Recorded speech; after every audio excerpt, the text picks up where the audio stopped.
recording has been started. Okay, what did y'all do last time?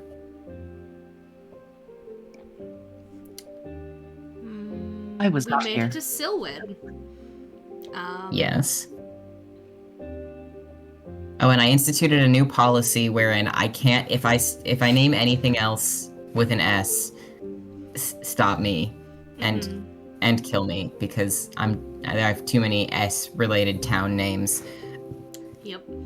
We figured out that the little girl with the big doggy is the last of the Swaris's kids that we didn't get to see before. So we got to well, I think it was just a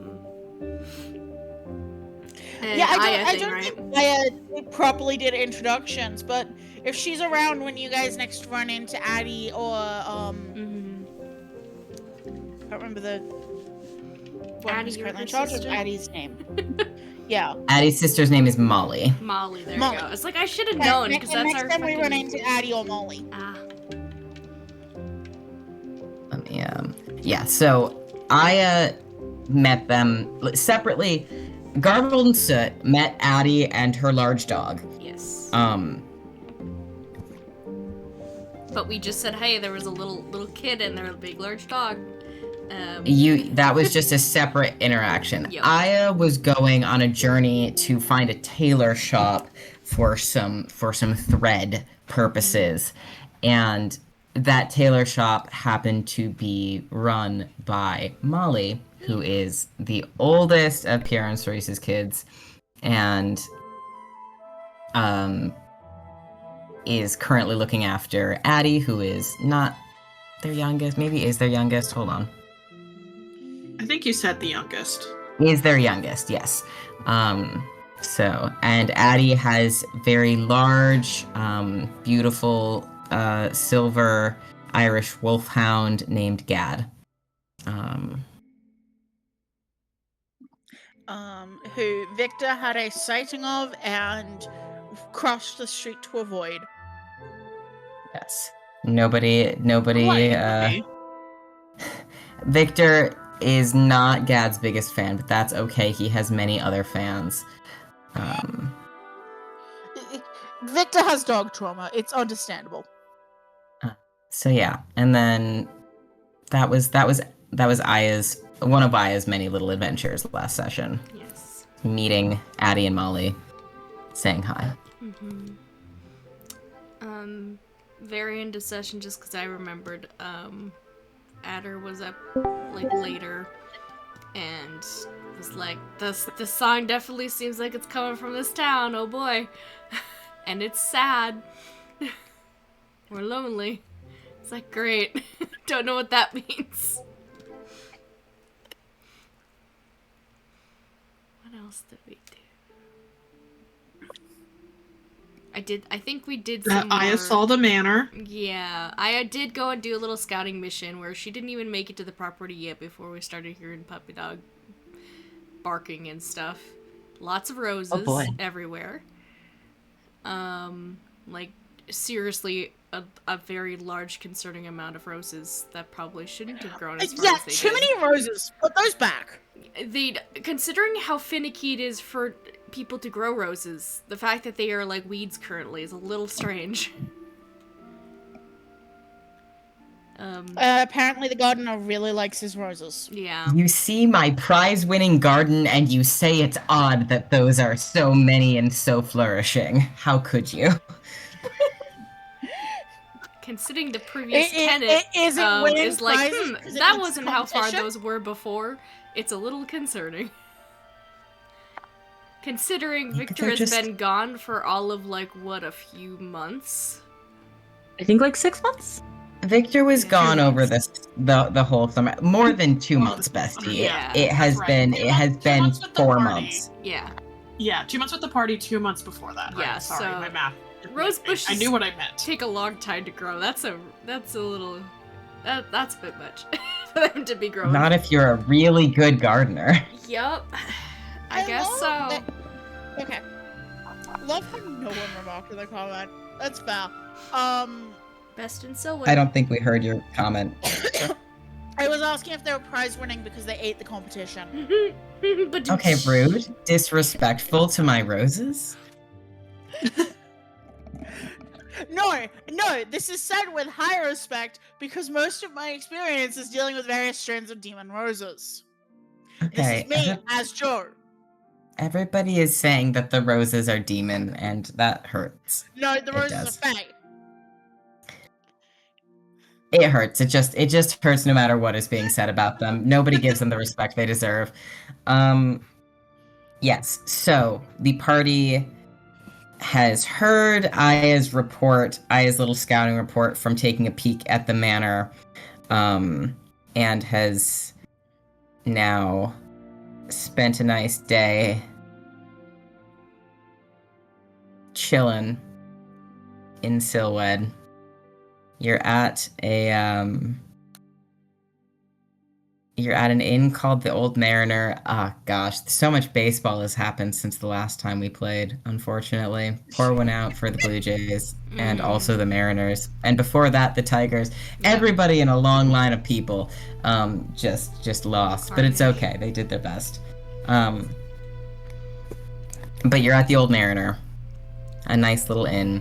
And I believe my note to myself is accurate, because I did leave a note to myself. You also, I believe it was last session, Fern had met with Krace and instructed him to do some spying on the manor. I think that was session before, but I think it's negligible. Yeah. Doesn't really matter. That is an instruction that was given.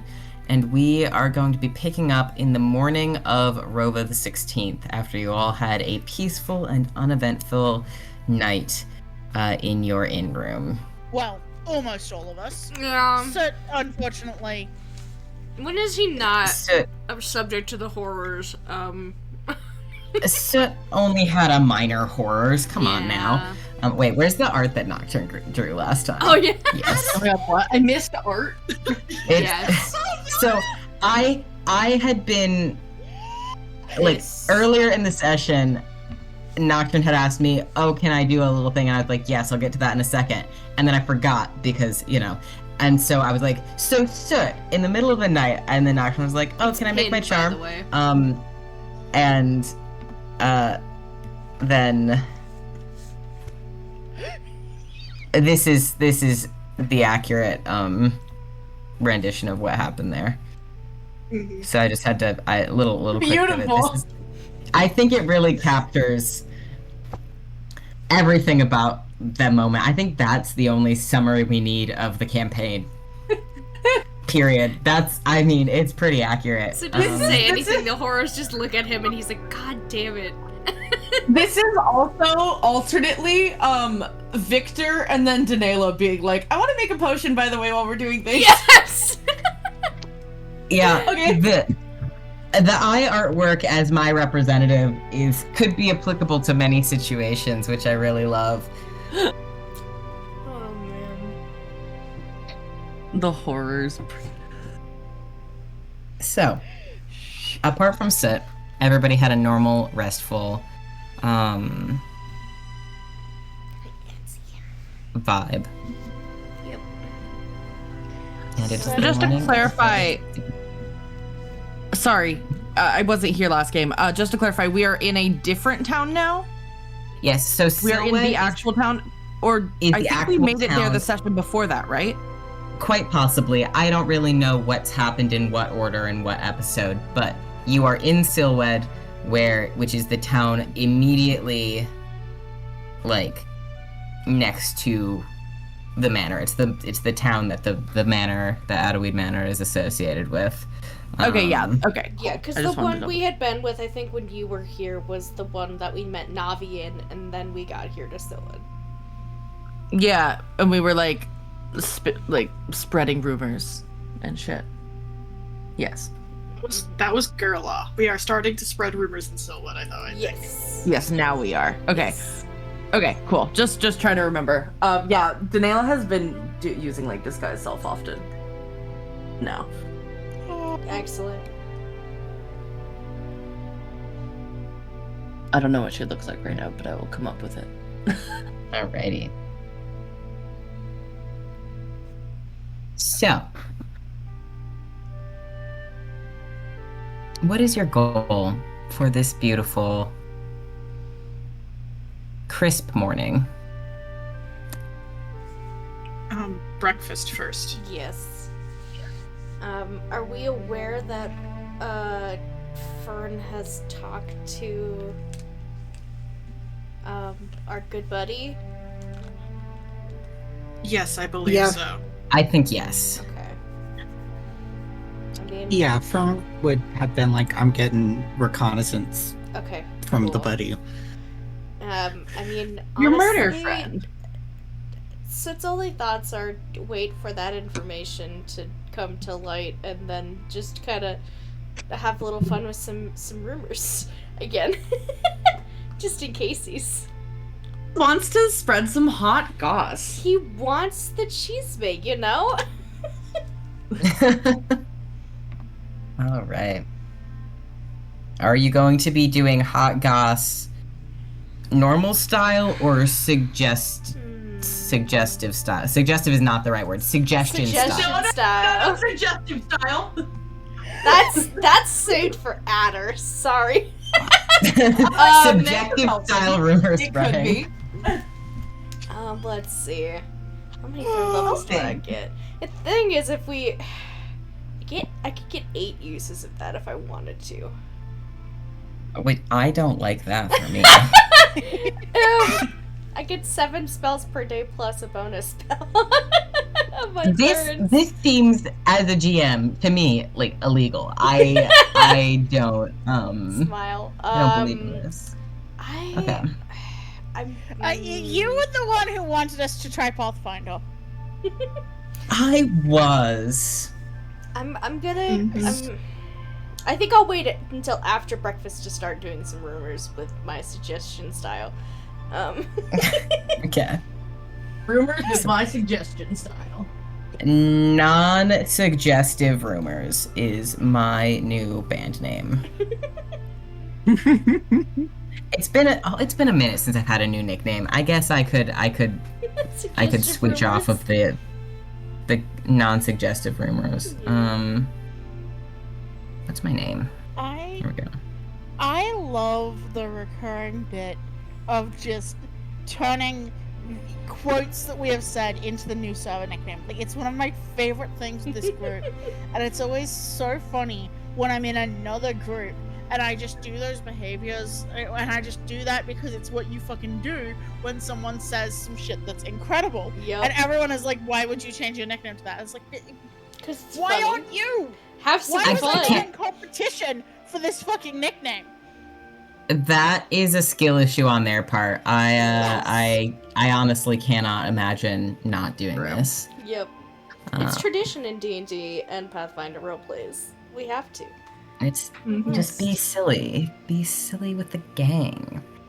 Gots to. All right. So, party is eating breakfast, chatting. Soot has a plan to go suggest some fun local goss.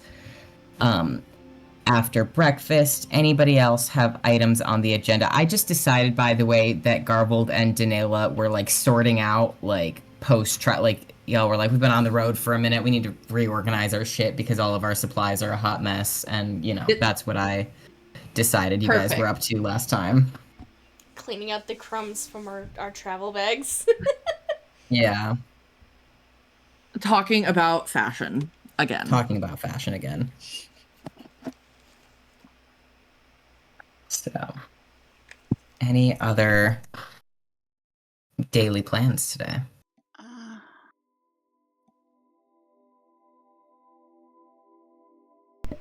We did some talking to locals, right? They didn't have a lot to say last time. Yeah, so the impression you've gotten from the locals was that Things have been kind of stagnant since. Yeah, there's no Yes. officials that have been in. Nobody has really left the manor.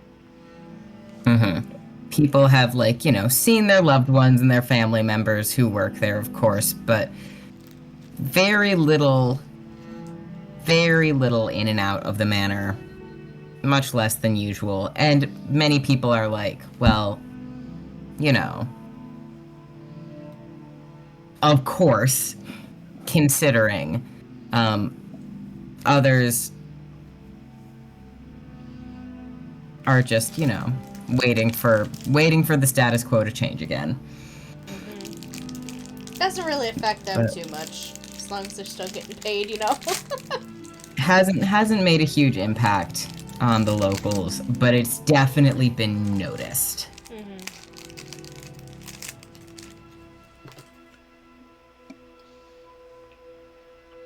Well, Okay.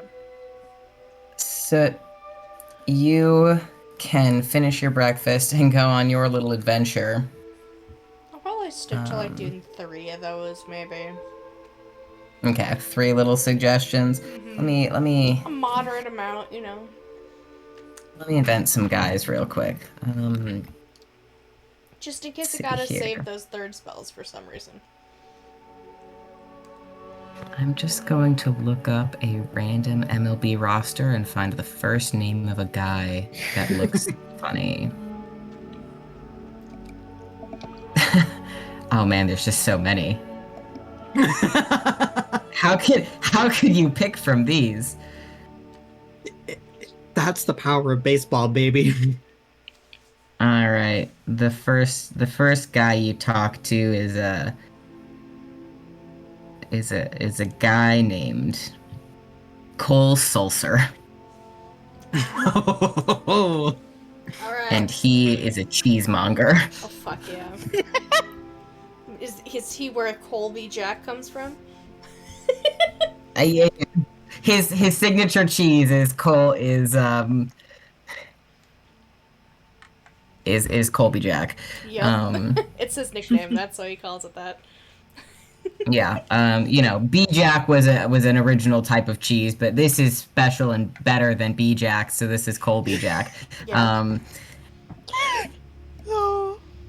So More lore that's for this where world, we're you're at. welcome. So is it a will save you need from Cole Sulcer? Hold on. It is. I pulled it. Suggestion. It is a will save, yes. That He'd seems have for to beat pizza an dice. 18. I just don't see that from Colby Jack, but we could We see. could be surprised. The cheese could give him an advantage. So it does love cheese. Okay. So it's not going to be an 18 for Colby Jack. So are you doing your rumors very similar to what you had before, like Yeah, like talking very much about like what the hell is this guy up to? So it's like, man, I really love cheese. That's such a cool business. Anything else happening to your business? Oh, what do you think about the guy at the manor? Like it's like if he brings up anything bad about him, he's like digs into it with his fucking claws, gets his talons in there, and it's just like, I think you should talk more about that. That's some crazy stuff you're talking about. Like. Yeah. That Yeah, He and is 100% down to ruin a motherfucker's life. if I want him to be taken down, he's gonna go down badly.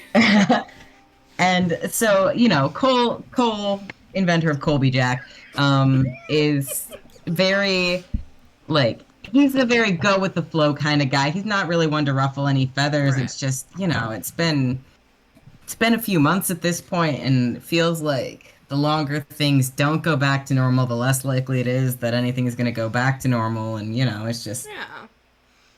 makes people a little uncomfortable to just be waiting on something there. And, Exactly. he's very sympathetic. He is, he understands how hard that must be, but at the end of the day, you still got to sell the cheese, Mm-hmm. Gotta make that cheddar somehow. Gotta make that cheddar. I'm sorry for the guys- puns. I'm just having a lot of fun. I'm never gonna top fucking Cole Sulcer and the Colby Jack. That's it. That's the best I'm NPC I've cheesed got. to meet him. You're cheesed to meet him. He's he laughs at your jokes like he's never heard them before. So he's either never heard G's jokes or He's humoring me. he's just very polite. Yeah. You can't really tell. You Very think he good. might be super polite. Yeah, that's how it is in these places too, so it was very much the same. He's like, I'm not gonna lay it on too thick anymore, but Sid's just feeling a little unstable, so he's gotta make his weird fucking jokes, you know? Gotta make the weird fucking jokes. All right. Sid is experiencing emotional turmoil and is unfortunately going to make this everyone's problem. He's just a little freaked Love it. out. It's okay, he'll live. The next person you run into that you think this is the perfect opportunity Soot, is an older lady sitting on her porch who is doing some embroidery when you walk by, and she calls out and says she really likes your hat and offers for you to come up and chat with her for a little bit Hell because yeah. she wants to talk about your hat and where you got it.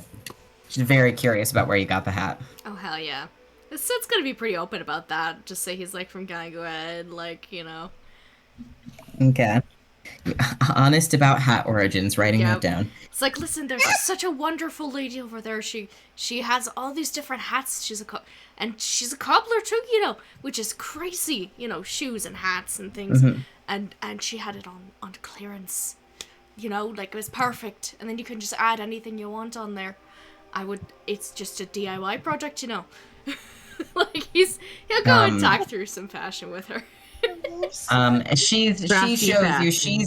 she's embroidering like this long, like it looks like it's a tablecloth, but she's embroidering around the border, and it's very, very intricate, these flowers and trees that are just all around on this beautiful like white fabric that looks very fine, and her needlepoint is like so tiny, it's like you can barely see it, but she's just happy to chat. And her name is she tells you that her name is Mrs. Rasmussen. This is still an MLB name, by the way. This is still a baseball player, but and she will eventually, as you want to sort of turn the topic towards like the local area and what's been going on, she definitely is very like opinionated about how, because this is an older woman, about how, well, never used to be this way, never used to have these problems. Frankly, things transitioned smoother when Lord Theodore and his wife, may they rest in peace, passed. Very, very opinionated about that. Yep. He's gonna kind of dig into it too and just be like, I think it's just terrible what's happened, you know. I think he could have been handling that so much better. I mean, I think people should be talking more about that because, I mean, we have power to the people, you know. We should be able to voice our complaints, you know. He's just gonna continue like this and just be like, All right. express I'm that he gonna was roll sad he me- could not have met them, and yeah. I'm gonna roll me a check for Mrs. Rasmussen here. Alright, come on, man. All right. All right. Let me look at the text of suggestion real quick. Yes, there's also if it's a reasonable ask, they can be made with a penalty. Excuse me.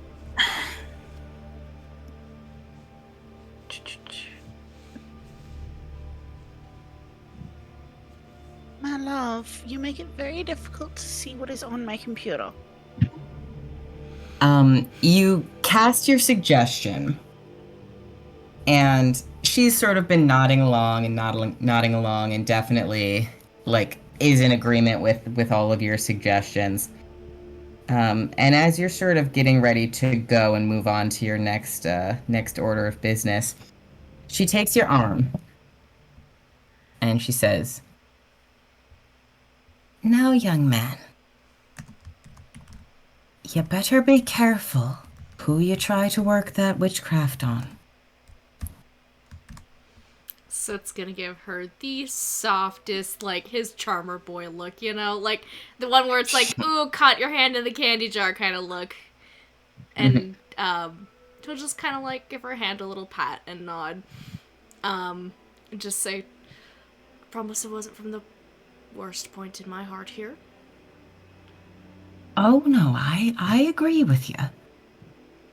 But you don't need to be working spells to get me to have a chat about it. And not everyone takes too kindly to having their mind meddled with. Aye. It was wonderful talking with you, Miss Rasmussen. Oh, it was lovely to meet you too, young man. Carry on. Yeah, he'll go. First failure in, like, what, 8 attempts so far? I mean, genuinely, I rolled a nat 20 and I was like, oh, thank fuck. Okay. That's okay. I didn't even need a 20 for Mrs. Rasmussen's very wise, so I was just hoping she'd get it on the virtue of being good at They had a very good chat. good at It's things. okay. They had a great chat. It was a good time. Yep. So yeah, we'll leave He you might with, also leave a your... trinket from his hat for her when he leaves. Just without her, like, noticing. Like, if she turns around or something, he's gonna just place it on, like, a banister or something. Alright, Yeah. alrighty. Equal share, you know. You're gonna convince everyone that you are Faye. He lived next to Faye bullshit forest. It is what it is, man. I would be That's fine. surprised if there was some Faye in there. Ancestry.com, but for Soot. And Yeah, who said that? he is from the fucking orphanage. He did come out of that forest. Let's forest babies unite for the Ancestry.com testing that they deserve. I mean, I wouldn't be surprised if some of those Fae weren't doing some fucking donor fraud. Mm. Rude to them. You're telling me that you can't imagine some of those Fae not necessarily disclosing that they have been a donor parent to a lot of kids? Do you think Fae sperm donation is a thing? It could be. Yes. It definitely could be. Okay, See, I not don't the think response they I was reproduce- looking I don't for. think- See, I don't think every Fae reproduces biologically. I think there are some Fae that reproduce, like, in a much more, like, arcane, magical way. Yes. Like, it does not actually require, like, a biological, like, sperm and egg. So I think it might be more complicated than that. I feel like you people forget Fae Denny's. It's the Fae Fertility Clinic that'll be the next stop on your agenda. IVF! Please help this Feywild clinic with their crisis of not enough IVF donors. Anyway, Man. it's a hard life we live here. All right. Sits off spreading rumors. Are the rest of you guys kind of just hanging out in the inn all day?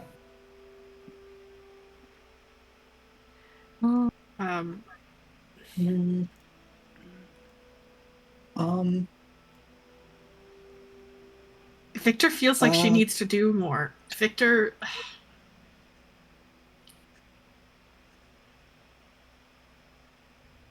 Honest to God, Victor feels a little unacknowledged. Like, she's like, okay. Not by, like, anybody here, but, like, she thought maybe, I don't know, the land would acknowledge her. She has no idea what she thought would happen, but she's feeling a little unacknowledged anyway. Aww. She's feeling like her homecoming's a little bit underwhelming.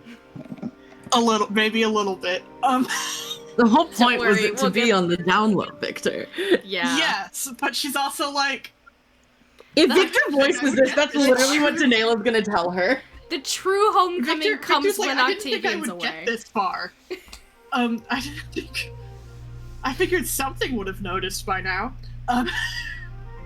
I mean, I think the Adder situation is the land noticing a little bit, and it's Yeah. sad. Yeah. Hi, buddy. Fern has a lot of questions right now. Yes. Yeah. Um,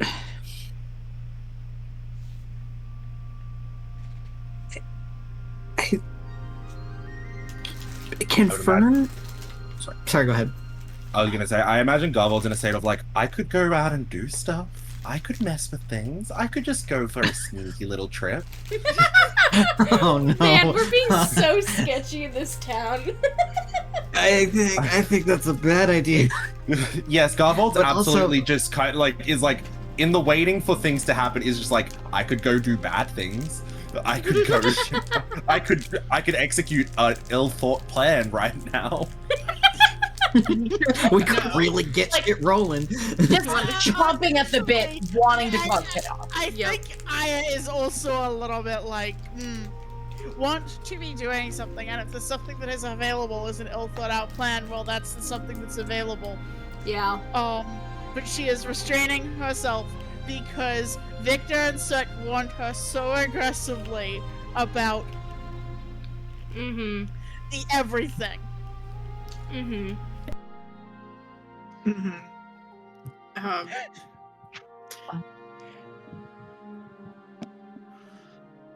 so I think mostly Victor's just trying to like think of something to do that would be either helpful or at least distract her friends. All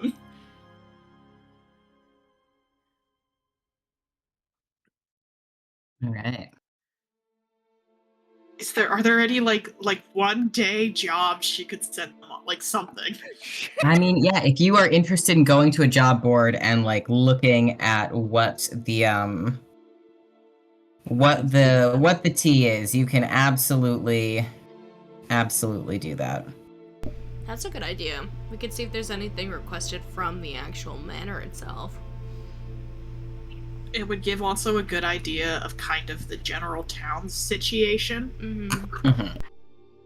I think that's actually a good idea no matter what, even if there is no job we could send my friends on. Mm-hmm. Yeah, even if there's not like a specific task, Danela is at the very least walking through town like in her disguise, like, you know, getting the vibe of things. Mhm. Probably like, Yeah. yeah. So, Victor, you know that there's sort of two boards, for want of like a better like term. There's like in the town square, usually it's like the help wanted, like, you know, the basic tasks, even like the little shit, like not usually like adventurer level tasks, more so like can somebody help me clear all this shit out of my basement kind of a task. Yeah. And then there is a little spot that you've spent plenty of time in that is an impromptu. It's not.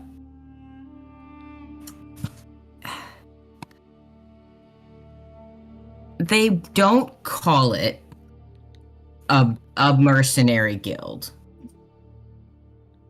It might And well frankly, it's not polished enough to really count as a mercenary guild. As a Oh, so guild, it's a mercenary co-op. It's a we all pitch in to rent this little space so we can practice and just put up a board and have a place where people have some shit. And Mhm, you know, mhm. you've been there before in this phase, so you know that that's generally where shit ends up.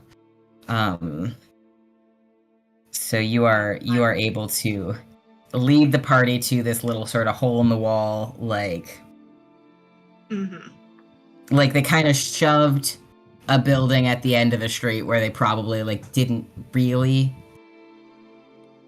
like the zoning permit is a little sketchy. Like they probably had space to do 50% of what they stuck there, but like that wouldn't be a good sized building. So it's just, you know, like built under sketchy circumstances, but nobody's gonna actually like complain because it literally doesn't matter because the zoning is stupid anyway. Because, you know, fuck the people in charge of this stuff. Am I right? And also, Yeah. the Fae bullshit makes the zoning. Like, I do not envy the person who decides to enforce zoning authority on Fey Forest. Like, I mean, the zoning is purportedly incredibly important due to the Fae of it all, and the locals everywhere in Iliad take that, maybe 10% seriously. yes, Yeah. because there's paperwork, and then congratulations, the ground has been turned into soup because a Fae had a tantrum. The zoning office is perpetually miserable and really needs people to take this seriously, and everybody is like, what are they going to do, take half my house? And sometimes they do, sometimes they don't. Nobody's taken the other half of the little adventurer hall Yet. Crucially, nobody's done it yet. So you can lead the party on to the little hall, and there's a board outside. You're welcome to stop in, of course, but there is a board outside with the big ticket jobs. Are you gonna check out the board first, or are you gonna head in, or a secret third thing that I don't know about? I'll take a fun little glance at the board. All right. So it's a little bit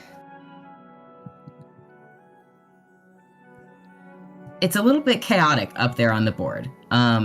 There is a few that are like kind of crossed out or like partially ripped, like somebody tried to take it or like and then like went back out and like tried to put it back up. So it doesn't seem like it's been super magnificently maintained to everybody else. Everybody else is like, oh, this is kind of a shit job board. Victor, you're like classic. Right, this is what I'm talking about. This is what an adventuring job board looks like. A shit show. Absolute garbage pile.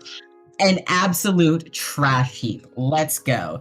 So you are scanning for, like, you're skimming past the usual garbage. I mean, the usual garbage is stuff that used to catch your eye. You never took a job from this, but you would always take a look and wonder, like, could I go fight a giant rat in somebody's basement? Maybe, like, you never did, but you thought about it.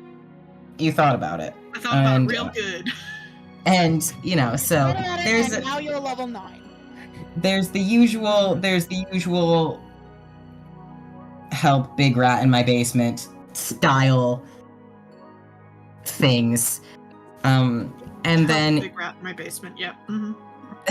and then back when you were around, Victor, there would occasionally be more official looking postings that were actually from like the stationery of the house, because there would be official jobs in the surrounding area that were from like officially sponsored, paid for by the seat.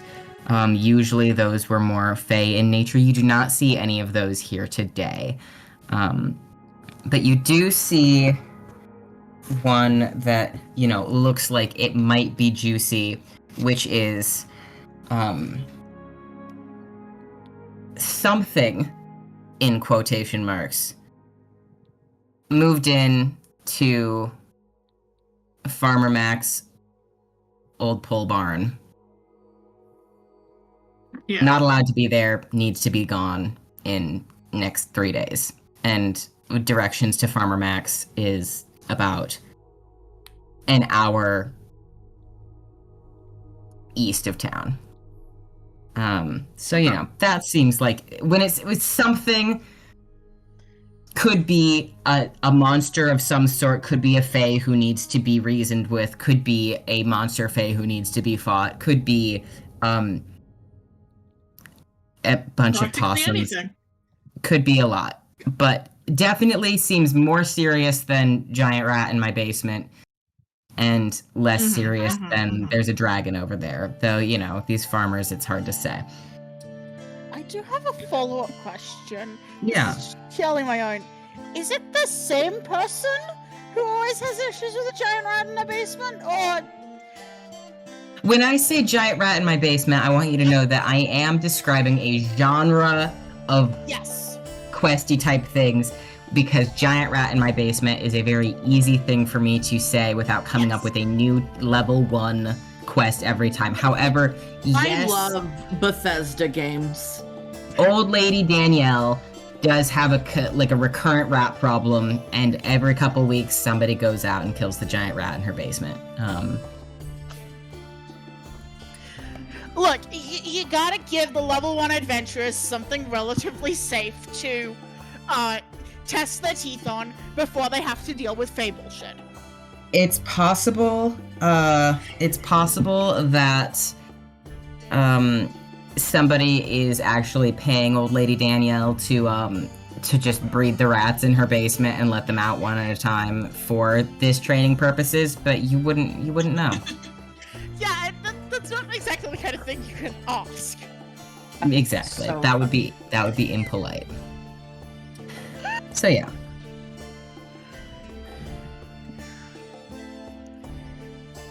Okay, you did not close my file. Um. But you had. Good to know. I'll keep that in mind, and then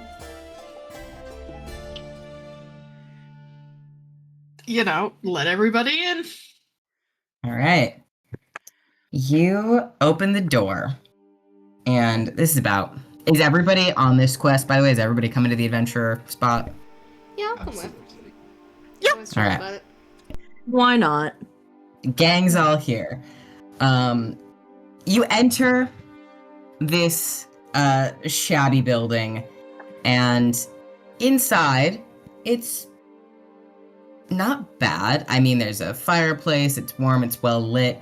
Against one wall, there is a sort of training / sparring space with like a floor, like a mat floor, and some various like training weapons like hung up on the wall.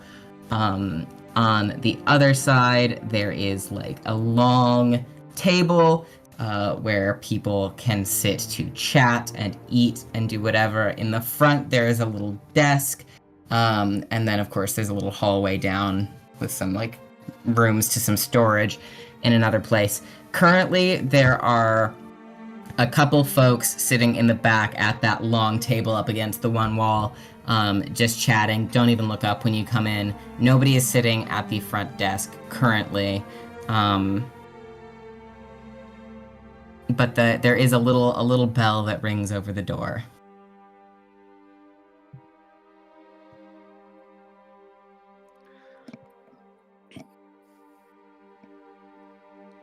For a second, there is Victor no very much calls indication this, that like, anybody's a coming little bit in. of an old haunted ground for her.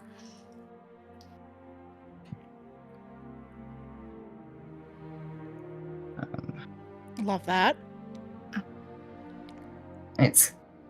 You're all just kind of standing there for maybe a minute, maybe 2 minutes. The people in the back have not looked up at you. They're in their conversation. And then you hear a voice from the back. Was that the door?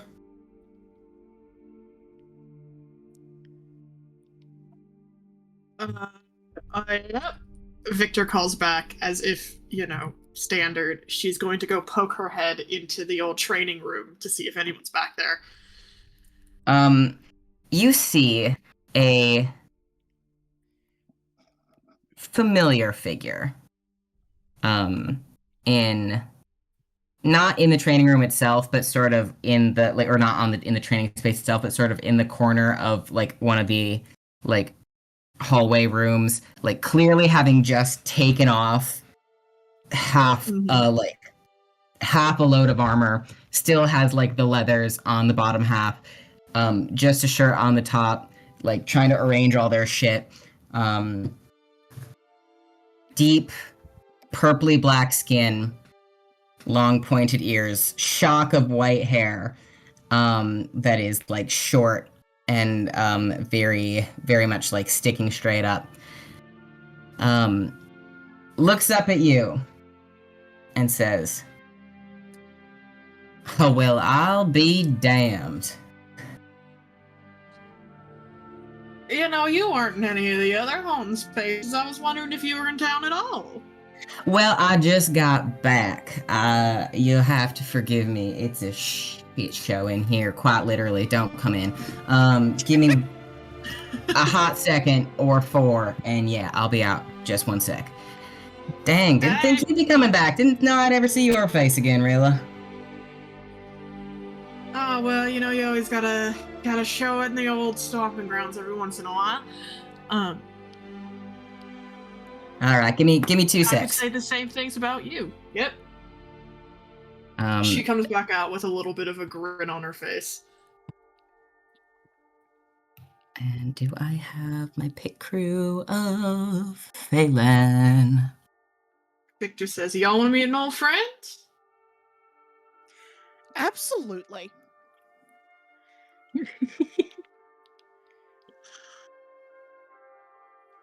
Alright, give me 1 second to find. Here's the thing. Victor's life has been exactly what it's been, so anyone that she calls a friend, Eh. But yeah.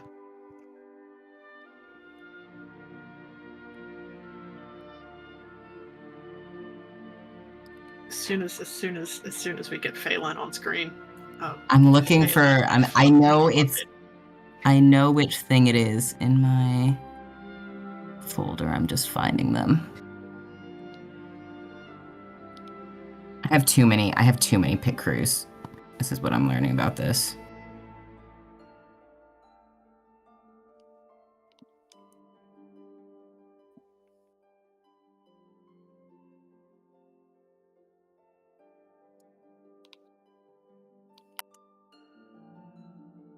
It would be more helpful if I just named any of my pit crews is the real problem, I would say.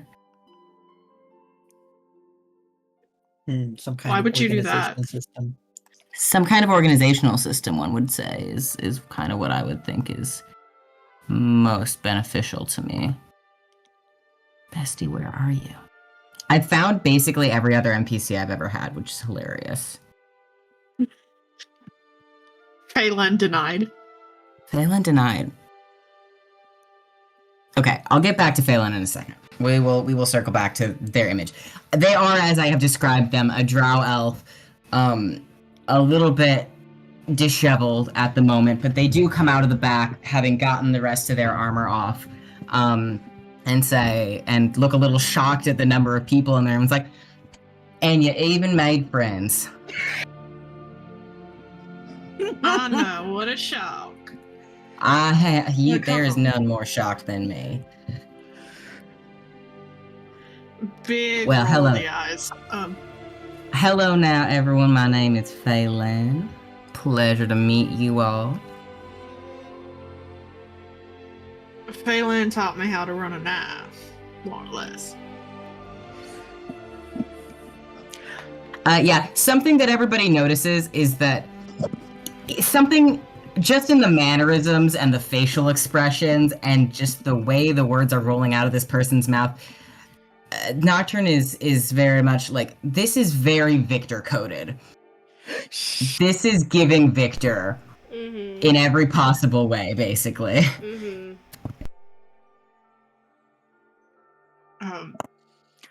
So, Victor will introduce me to your the party. friends. We'll do so. Go down the line. Aya, Garvel, Fern, Soot, Denayla, Nayla's not using her name right now. or whatever name Denayla is using. Victor would know. I know, and I would know too if I could find my notes.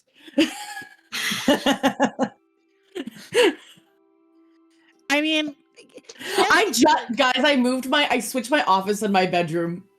Sorry. So much stuff is moving. Nessie would not be offended if Danella uses her name as a pseudonym, if that's easier than you finding one for.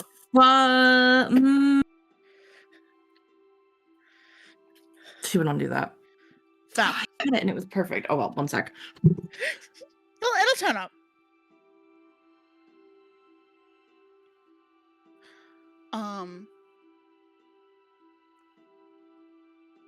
It does kind of give Phelan a bit of an assessing look. Kind of threat assessment, but not in a I think you're a threat. I'm just the sort of adventure mercenary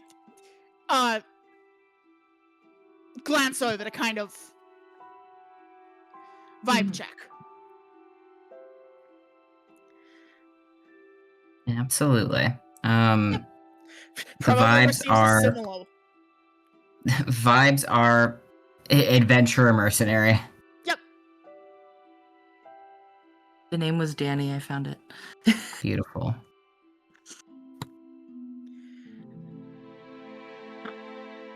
Phelan is sort of giving you all sort of the same look back and is smiling and genial and just generally seems to be surprised more than anything. After they get through introductions, they do. Now, Marilla, Yeah. what in God's name has brought you back here? Oh, what in God's name ever brings you back?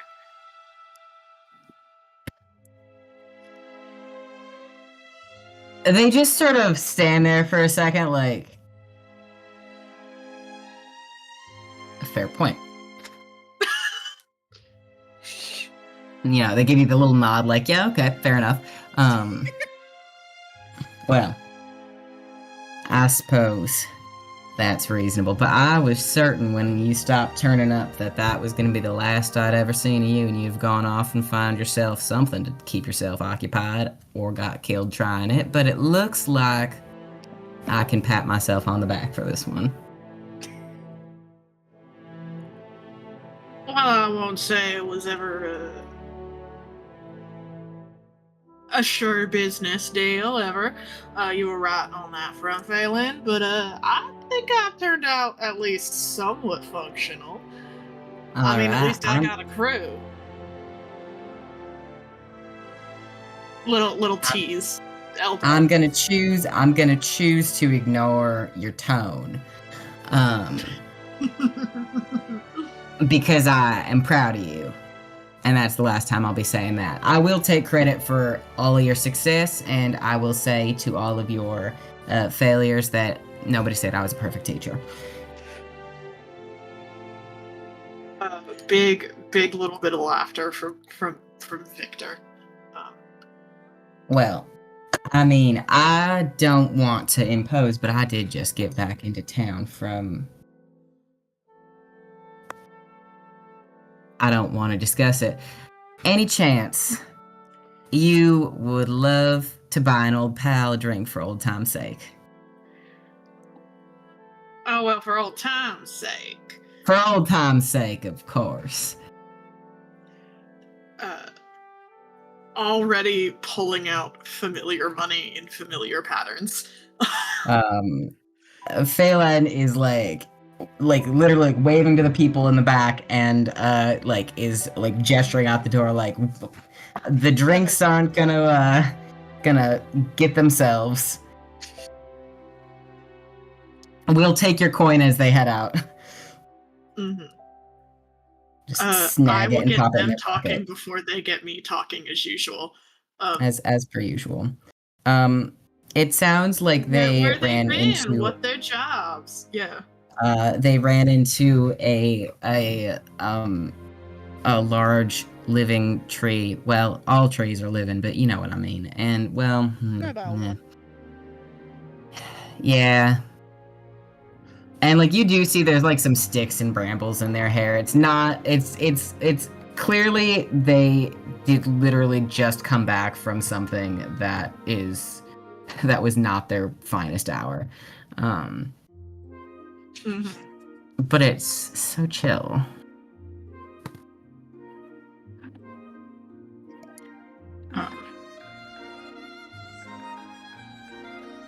So what? Big living tree grab you by the hair, pointing out some of the sticks.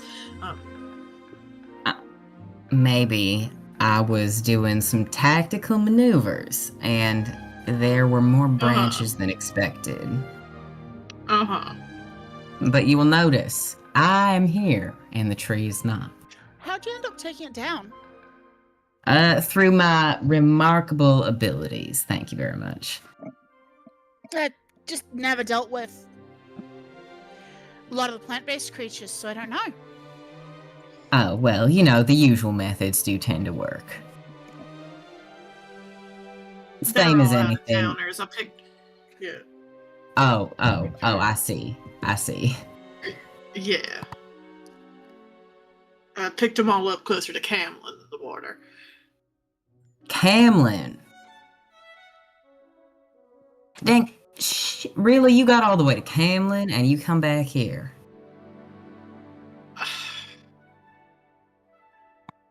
Well, you We're know, looking for a big old friend. circles. I would love to know what madness drove you. Ain't the sweet love of home enough for you? It certainly isn't enough for you, and we both know it.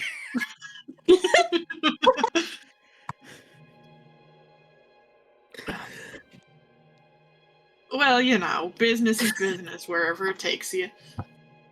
If it takes you home, it takes you home. I guess that it does.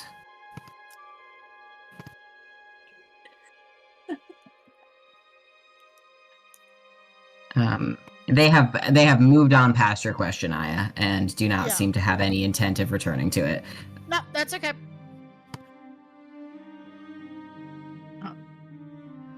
Which, as you all sort of sit and you can head back to your inn, and it is, you know, early afternoon. Phelan doesn't seem to care.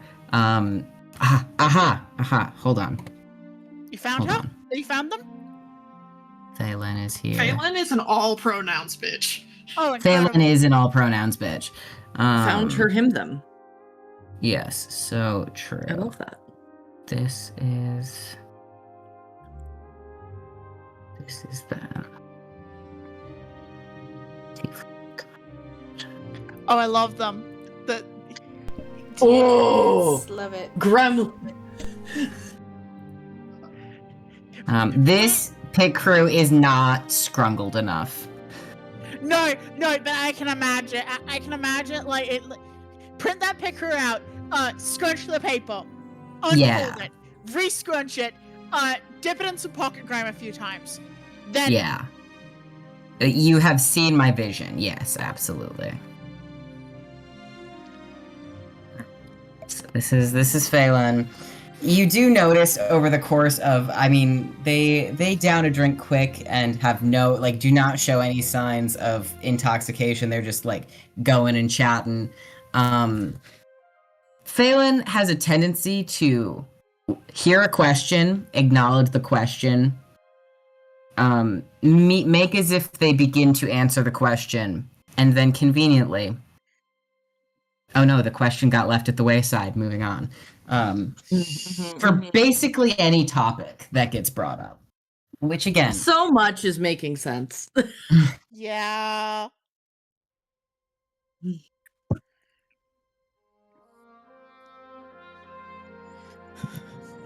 now.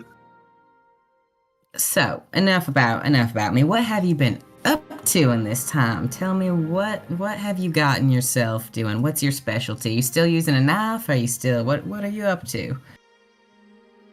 Knife's a good backup at this point, but I will say I have sort of spread my expertise a little further than that. No, we've been up and down. We mostly do monsters, I will say. Killed a couple of big bullet just outside Camlin, for example. Now, again, what the hell's a big bullet doing outside Camlin? That's what I want to know. We sure would love to know the answer to that question as well. But that's above our pay grade, ain't it? Cheers with the glass of whiskey Victor has also procured for herself. Mm-hmm. Yeah, Victor and Phelan are drinking the same beverage in the same manner as well, I want to say. That is also what is happening. Mental notes being updated. wholeheartedly like, you stole this persona, motherfucker. No, you incorporated pieces of this persona into your. It's just they were quite big pieces. No, she stole it.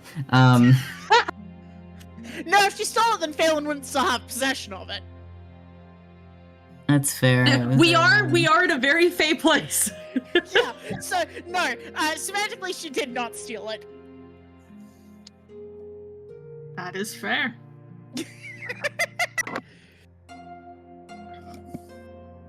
Victor will talk about the bullets for a while. Phelan will happily chat about what the hell that's about. Bring the other party members in on that story too, as well. Like. I's real impressive. I's a martial artist over there. Damn near jumped over the whole thing on one leap. D goes into just this talking about how hot I is. We found her comfort zone. She did a whole backflip. It was incredible. Like, just off its head. Like a running jump. Oh my god. Yeah. So I'm gonna turn on camera for a second just so you guys know what the Phelan like back and forth. Victor, Daniela, Victor, Daniela.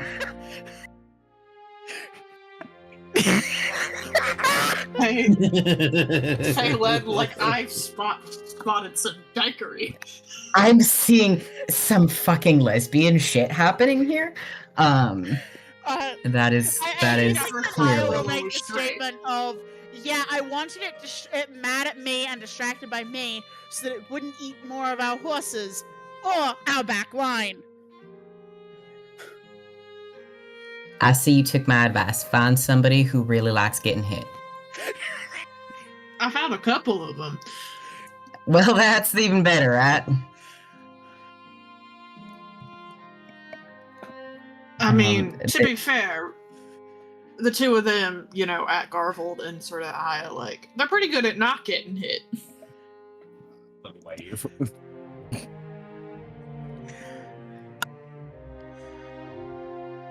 Phelan seems happy to chat about everybody's little specialties and what they're up to, and definitely hats off to the acrobat fit is something that they say at some point.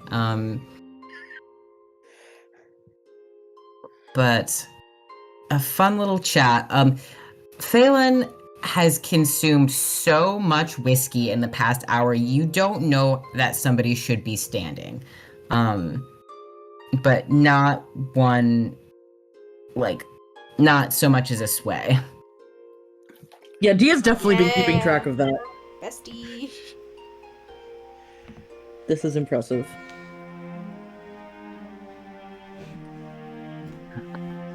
But you all chat. And then eventually, Phelan gets a little bit into... Now, are they all cool?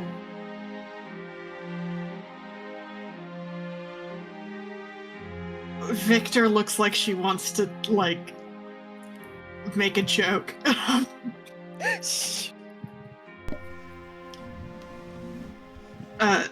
Cool? Nah. Cool, yeah. Alright. Well, I just want to say, y'all are lucky that you got Rilla here at, You do get a kick from A sit steak. under the table or wherever the fuck we're sitting. Rude. the mature and slightly trained version of Rilla, because let me tell you, she was likely to kill herself with a knife before we started working on some basics. I that didn't doesn't think you meant that's surprise kind me. of cool. Oh, well, what other kind of cool would there be?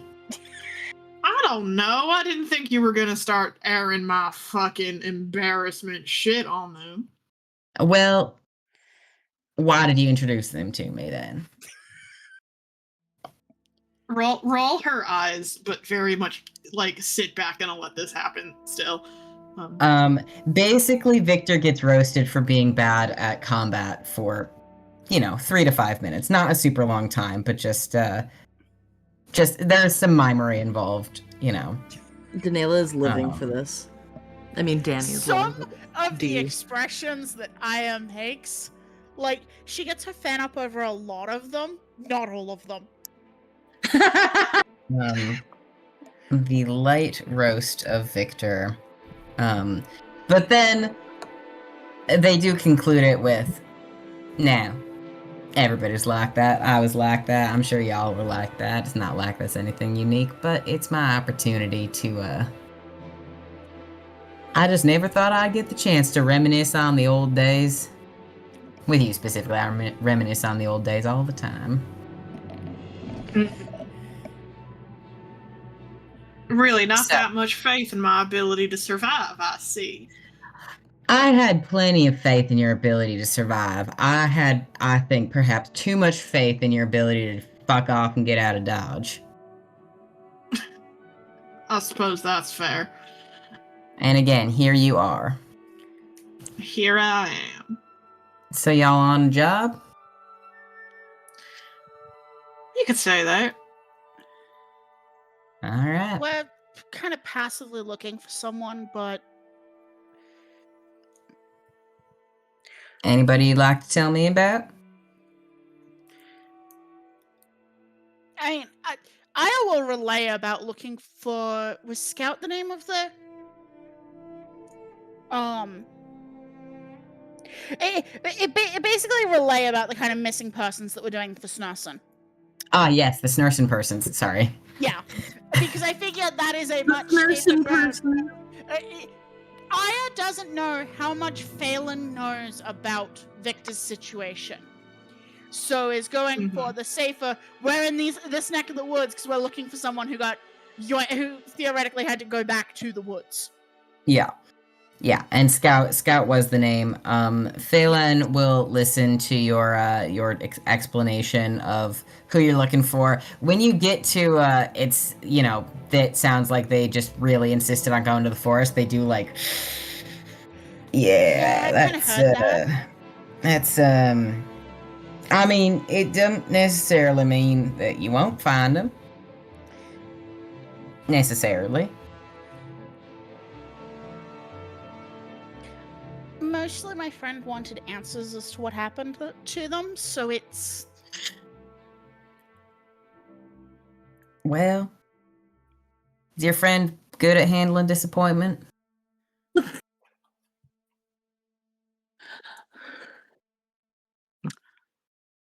Sorry, Aya's jump scroll, and I'm pretty sure I remember Snurson specifically saying, it is okay if they're dead, I just want to know. Mm-hmm. Not in that wording, but that sentiment.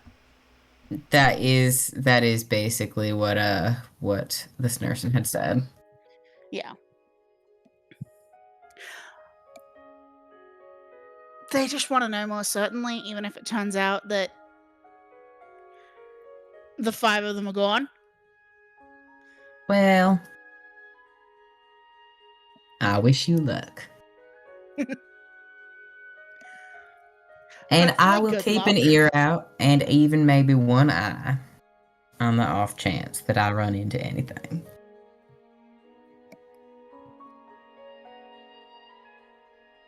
Little head bob of Funny him. is a job like that, you always want at least one logo. Mm-hmm. Yeah, because locals tend to know how out-of-towners get themselves killed in the area. Well, I suppose that's true. I wouldn't consider myself a local to the situation you're looking for, so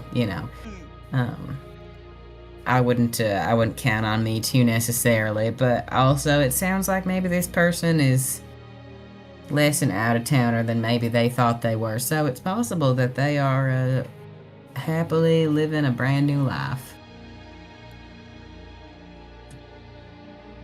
I hear that happens sometimes. Never seen it personally myself.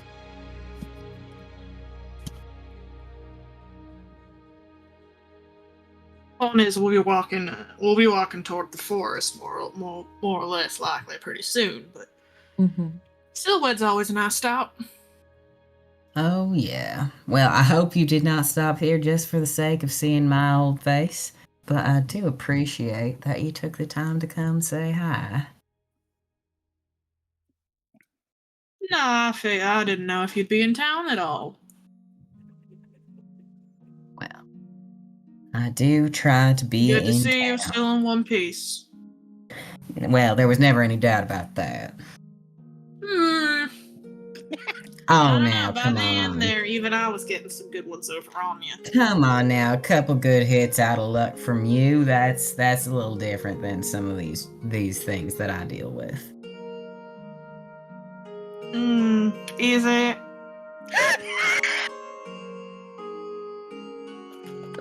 I'm obsessed with her being a shit.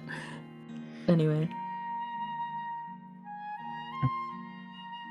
You guys can easily while away a couple hours. Can I try and get a vibe check on what Phelan's particular skill set is? Like, she Sure. knows direct questions aren't gonna, but she's kind of looking at. You can make like a sense motive, and I will. Would love to. Daniela has definitely been keeping an eye on her like the whole time. Also wants to get a read. Oh, the D20 that I used for Aya did not make it back into the box. That's. Oh yes, it did. I'm just blind. He's free. What was that? She's free. Okay, cool. My dice raising. Aya is free. Aya on the run. What crimes has she committed? That is a 28 sense motive. Oh. I got 24. Aya is mostly interested in like vibe checking what kind of combatant are you? Like, okay, you use a knife, but there are a lot of options that could be. Like, Aya could use a knife if she was so inclined. She usually doesn't, but Yeah. So, from what little Phelan has said, and what you have observed about them, clearly bladed weapons are their go-to if they're going to pick up a weapon. You don't see any, like, bruises or anything on the knuckles that would make you inherently think this person does a lot of hand-to-hand, like, I'm punching you in the face style combat, but they also have very dark skin, and bruises don't tend to show very well on their skin tone. So you think probably not hand-to-hand, but you couldn't rule it out. They also are fairly well-muscled, but not like bulky, but they have an elf build, so they're not necessarily ever gonna be, the Rock, but very, very much lean muscle, definitely strong and fast. So maybe that sort of rogue type is what you're leaning towards. You wouldn't swear rogue, but in that vein, certainly. Rogue-ish. That's the kind of. Yeah. Dexy melee, Rogue-like, if you will. That's word light. Thank you for the laughs. I really tried to make a funny joke that would appeal to the gamers in the chat. It did. D is definitely. I got a 24 for sense motive, but she's trying to get more of like, how much of this person did Victor how much is the influence? Daniela's the Victor expert. I just give me that. Yeah. So with the Victor, I'm gonna let Parker answer this. I think in terms of how much of Victor was copy pasted, of Victor's main persona was copy pasted from Phelan, or the Phelan that is presenting themselves to you at this moment. Also, like, how comfortable? Like, does that make sense? Yeah. Or I could do a second check if you want that too. I'll give you this. Victor is as comfortable around Phelan as she ever can be around anybody else. Okay. In that there is an obvious sort of ease in knowing this person, but it's not as if Victor clearly has pulled down any of the facade.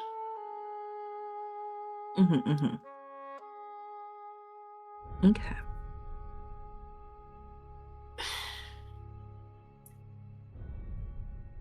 There are obvious little ticks and tells, and yes, the accents are very similar.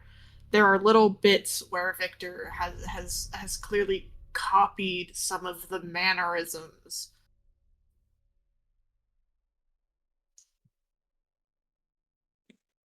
But also in some ways she's playing those a little bit more in front of Phelan than she usually does. Yeah. Okay. I'll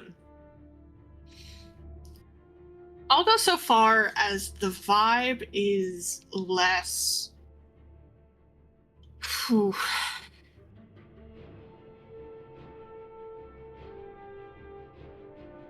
They are comfortable around each other in the same way that Victor and Danela were initially comfortable around each other. Okay. Not the romance, not the Yeah. Not the very immediate sexual tension. But like in terms of, we both know the other person is bullshitting. Yeah. Okay. How much and how deep that runs, I'm not gonna give you, but there's the very sense of Victor is still playing bullshit, but is comfortable in knowing that playing bullshit with Phelan will be acceptable. Noted. And is in fact the preferred mode of communication.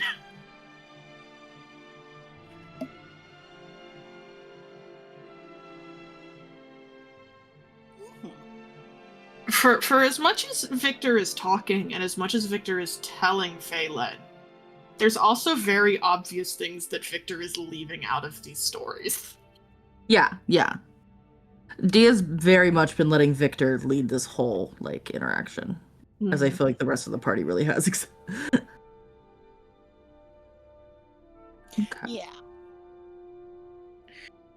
Any story that Victor starts and kind of gives, any story that Victor starts and is clearly omitting details about, I is sort of following along with whatever details get omitted, but otherwise is telling the stories as they.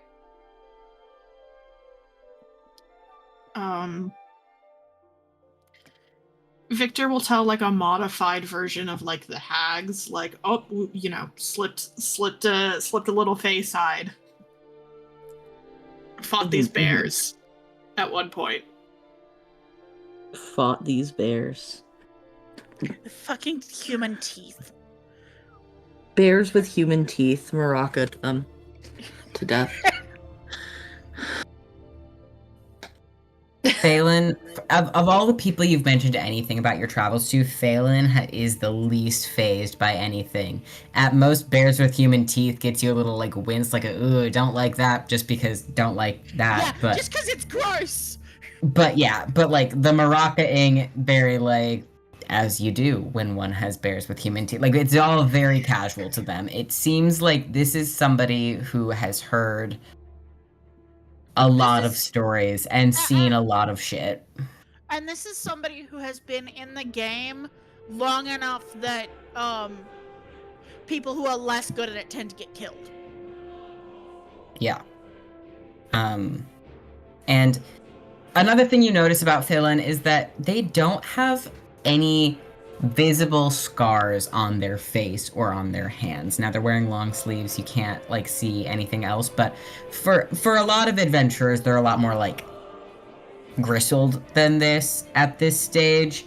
And they look pretty young, but they're also a drow, so it's very, you can't get a good read on how old they actually are. They talk like they are substantially older than the rest of the party when they refer to being old, but they have not actually said anything that indicates a number for their age. Well, it sounds like they fit right in.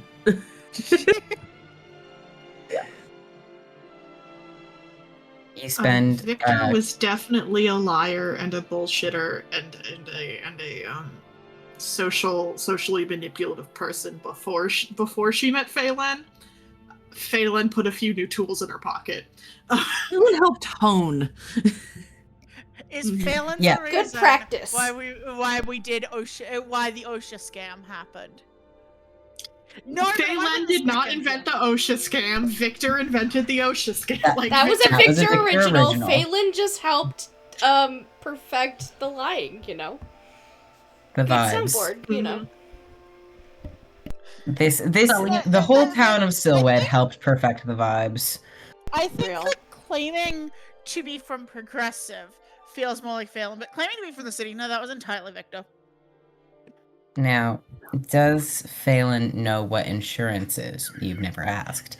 They definitely know what insurance fraud is. You've never asked. Are you telling me a motherfucker like this doesn't know what insurance fraud is?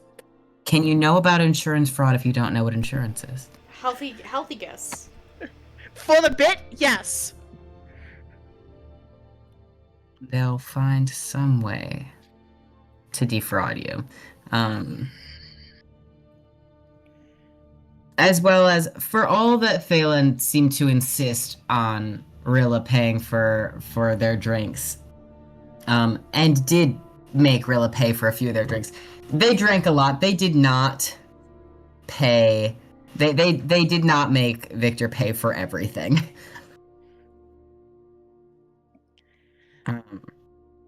They did pick up their own tab after a little bit. didn't bankrupt me fully. Did not bankrupt you on the whiskey, though they do always threaten to do so. Mm-hmm. Victor will also not hold the rest of the party hostage. Victor kind of wants to have a little like a little meet up with the friend hangout moment.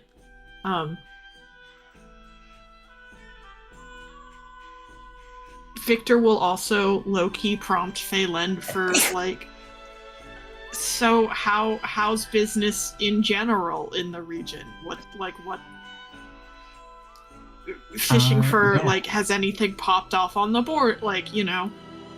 Yeah.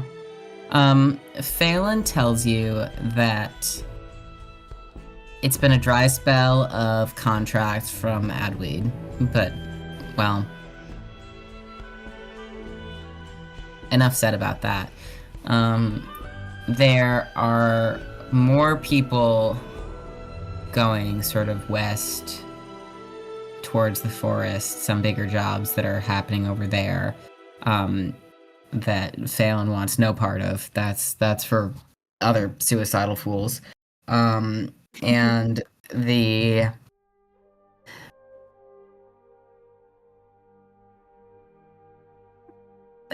big thing, they do say, you know, a couple months back, there were a lot of jobs for anybody who could breathe underwater trying to go searching for remains of Levdani Ashcombe. But that's not Phelan's shtick. And frankly, well,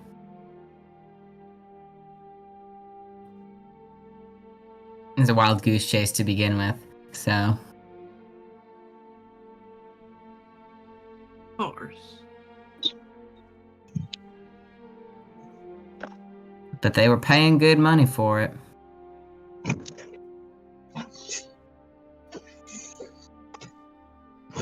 Must have dried out the house budget.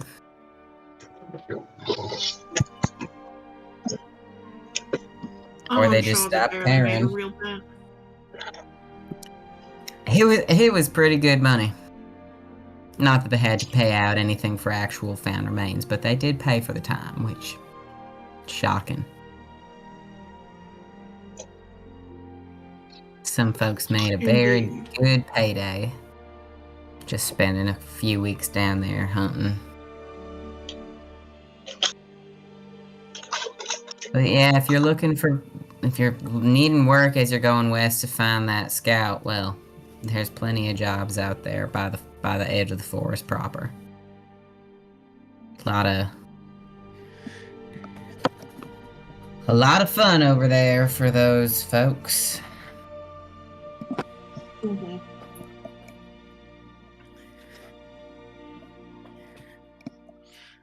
Good to know. Good to know.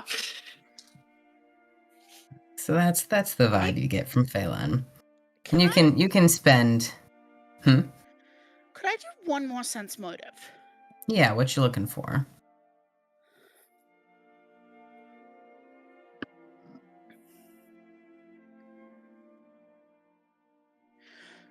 Trying to figure out if Phelan actually knows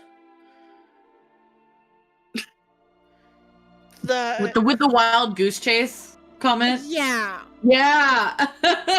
Yeah. You can roll a sense motive for that. Cause like, it could go either way.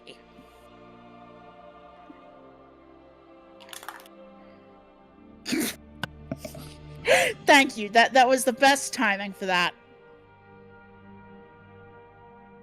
How do you feel about a 35? Holy fuck. Disgusting. It was a nat. Yes. A nat 20 for a 35. Yes. All right. Coming in clutch. Yes. I would say the impression you've gotten from Phelan this entire time is that if they know any of Rilla's business, any of her genuine business, not just, oh, you used to be shit with a knife, they are completely uninterested in giving up any of that to anyone else at this table. Understandable. And that If seems Phelan to just knows, be their. Phelan doesn't know if you know, you know? If Phelan knows anything about anything, which you're not sure if they do or not, but if they did, they certainly wouldn't be in the business of putting down any breadcrumbs for anybody else's benefit. Understandable. Because if people know you know things, the information can be forcibly removed from you. Also, it's none of your damn business. It is none of my damn business. I was just... Which it seems overall with a 35, Phelan and everything that Phelan knows and everything that Phelan is largely none of anybody's damn business, and that's the impression that they give. The only person whose business it is Phelan. The only person whose business Phelan... the only person whose business whatever Phelan's got going on is Phelan. Exactly. Yeah, okay. Phelan's business is Phelan's problem. Thank you. That was a much more succinct way of putting what I tried to, and then the words just failed me. I get you. I get you, fam. So Words. that is the overall summary of an afternoon with Phelan. They never gave you a last Honestly. name. Victor probably could tell you their last name if she wanted to, but they didn't even feel the need to give a last name to you guys. No. And we didn't ask. Victor low-key kind of like in that, like, drink for old times, jokes for old times, spar for old times, you know, like. You do a lot for old times.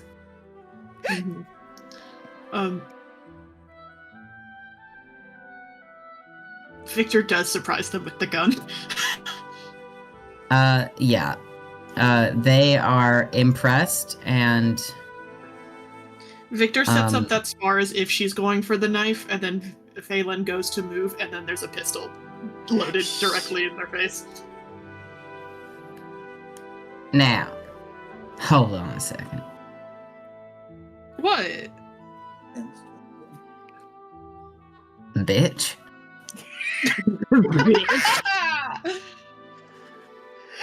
But then they will very gladly chat with you about the gun and Mhm. what you've gotten up to, and they rib you a little bit more. Like, honestly, thank goodness the knife's your backup, because it should not be your primary. Okay. I'm not that bad with it. Well, no, but realistically, you should probably have turned your skills to something else before I let you go. You know, It kept me going until I got my hands on this thing. and that is, shall we say, a blessing. So Bullying her. that is they are very much amused and entertained. And Victor, even when it's just the two of you, Phelan never says anything that indicates to you that they know or care about your business. Yep. And that, you know what, is comforting to Victor, at least a little bit.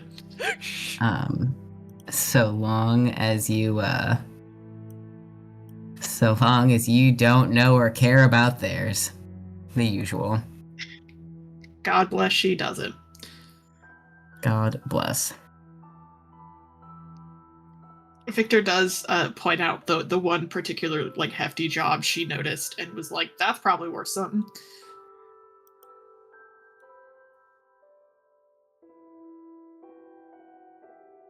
Just I to mean- give Phelan a pointer towards it. And Phelan does acknowledge it.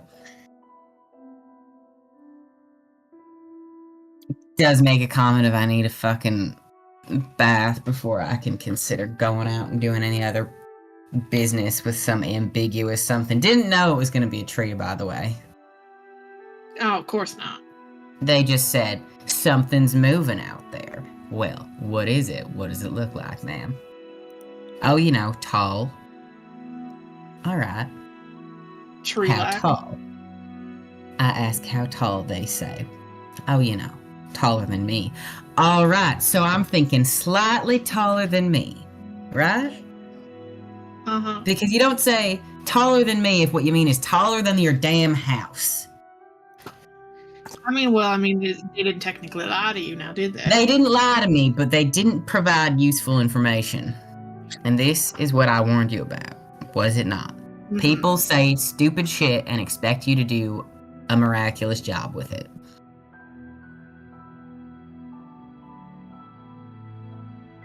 Yeah, I've come to notice. And that is the life you have committed yourself to. Congratulations. Don't say we didn't warn you. Well, you were the only one who did the warning. There ain't no we in the situation. Yeah, but like, I sort of thought of myself as a spokesperson for the profession. You know, maybe a few months ago you could have convinced me of that. Well, a few months ago was all I needed to do. Alright. Now you know better. It's not my problem anymore.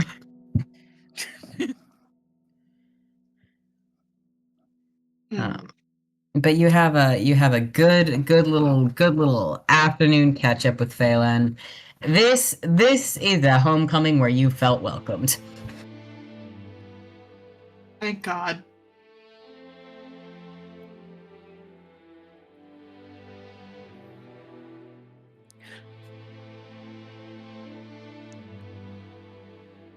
The rest of the party up to any mischief while Victor is occupied with Phelan for the afternoon. Nope. Probably just get into the rest of. I think Sid lays low with the suggestion for now. He's just kind of poking his nose around places, just kind of getting a lay of the land, maybe. You're meeting people. You're getting to know some of the locals in the way that you can just, pretty easily like know who's around, know what everybody's up to, and basically filling in the rest of the area's map on, You familiarize yourself with the beautiful town of Silwed. That's basically what I was gonna say. Daniela's doing. Yeah. Like she we can probably link asked. arms, buddy, and do the Hell- same thing. Hell yeah. Well, because I was gonna ask if Aya told the party about like her scoping shit out. and whatnot. Yes, she did. Okay, cool. Yeah. Nice. She probably also wants to just kind of get familiar with the lay of the town and the areas that are not incredibly fucky in sort of the surrounds. Sid has 2 arms. It's very Wizard of Oz, like Yellow Brick Road. You're linking arms and frolicking through the town. Yeah, right. Well, the thing is, we also have to make room for Adder, because unless he doesn't want to come walking, but Adder will Which possibly means that it is Daniela who has 2 arms. yes. Because Then we one can arm do a looped around, 4-person link up, right? Soot has one arm occupied, looped around Daniela's arm, and the other occupied with Adam. Like, however that ends up. Yeah. Adorable. Just a little group of 4 people strolling the town, We're just vibing. Just vibing. Well, we're just vibing and looking like a very weird polycule. That's par for the course. I know! We're an adventure ring party. Yeah. This particular So quartet true. really does look like... Yeah. This is what they're giving. Yeah. And Toto is fucking Sit's dog, yeah. Hold on. Where's the last one here? Okay. Go to a minute into that video. I need to go grab a brush for Lance. Hold on 1 second. He's got some nonsense for. I was just petting him and I'm like, buddy, please. You and the squad. Yes. What and you? Listen, I'll do something that in later when I'm at my computer. I've wandered upstairs because it's too hot down there. Okay. Unfortunately, Good to know. this is making me wonder, like, who is in what role, and that is going to be like a mental rabbit hole I go down for. I can't wait to hear about Wizard of Oz AU later. We are not in Kansas anymore. All right. I'm gonna take 2 minutes. I need to go refill my water bottle, but I will be back and we will carry on. Oh, water bottles. Those are smart to use. Wait. I should do that too.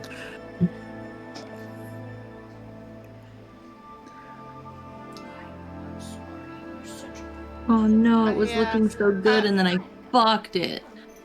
No. I spent some time around Phelan, and it's like, oh, okay, I understand a lot. I understand a lot about why Victor is like this. Positive. God bless. It was a little bit like, find someone who likes getting hit, and I was like, I don't. That's part of why my job is to not. Mm-hmm. That's part of why I make Beastie so mad at me.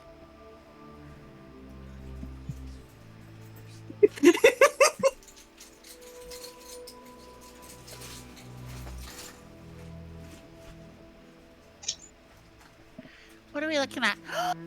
Boppy. Boppy! Buppy? Oh Two God, Buppy! It's actually 3. 3 Boppy! Holy shit. 3 Boppy.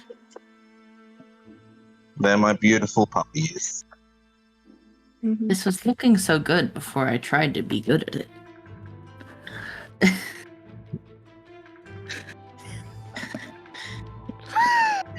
Love Victor and Janela being useless dykes. In God bless. front of Victor's mentor. Mm-hmm. Well, it's not like Phelan ever had thoughts that Rilla was straight. Yeah.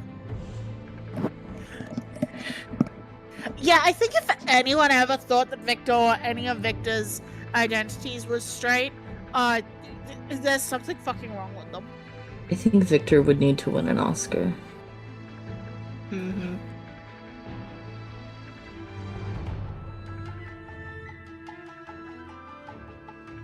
Points at her, Dyke. Dyke. Loving. Sorry, my brain is like very susceptible to echolalia right now. What? Dude. No, but there's my normal Fork level. found in kitchen. No, there's my usual level of susceptible to echolalia. There is my usual level. And then there's whatever the fuck is going on right now, which is the type of thing that leads to me chanting dyke because it's a fun word to say. Like, yes, fork found in kitchen, but this is like 12 forks bundled together and have been found in the kitchen. Many forks. They should not be bundled like that. This is not a useful way to have forks. Yeah, so it's like, yes, fork found in the kitchen, but also... It was perfect until I tried to do the fade. Guys. Welcome back, gang. I have made it back. I have water. Oh, yeah. Okay, so party is Wizard of Ozing their way around the town. Garvold is potentially going to do some mischief, but not at this moment. And Victor has spent the day with Phelan. You all, I presume, come together again for dinner. Mm-hmm. Can Fern do something? Absolutely. I want to ask around about the roses. Just you know, what do people think of the roses? How long have they been growing? What's like the recent stuff that's been happening? All right. Go ahead and make a your friend check or a diplomacy is what the check is called. I never make your friend checks anymore because my diplomacy is set up to be better, unfortunately. That's fair. We which can. sucks. It's imbibed. Sorry again about the mechanics. It's okay. Fern is where mechanics go to hell. And I rolled bad, but that doesn't matter. 23. 23, perf. All right. So, in asking about the roses, the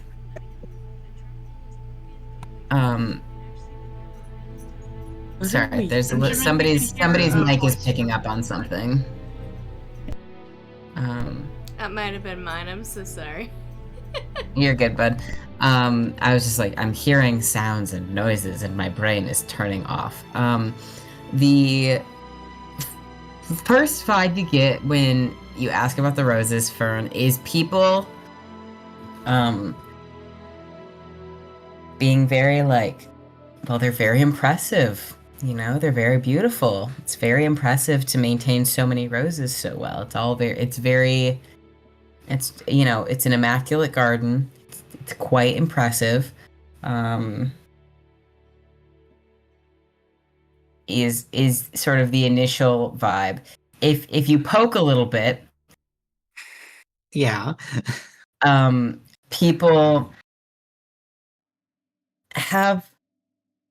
many people have sort of the same well, it doesn't seem very natural. Not that there's Mhm. anything wrong with that. But I've never seen anywhere else where, roses could grow so successfully for so much of the year. And there being so many of them. And, that groundskeeper is certainly a little different. Not that there's anything wrong with that.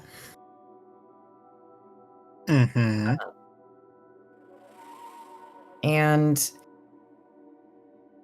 one or two people even go so far as to voice the opinion of they're beautiful, yes, but it's not very easy to walk anywhere near the grounds, without getting a bramble or two. And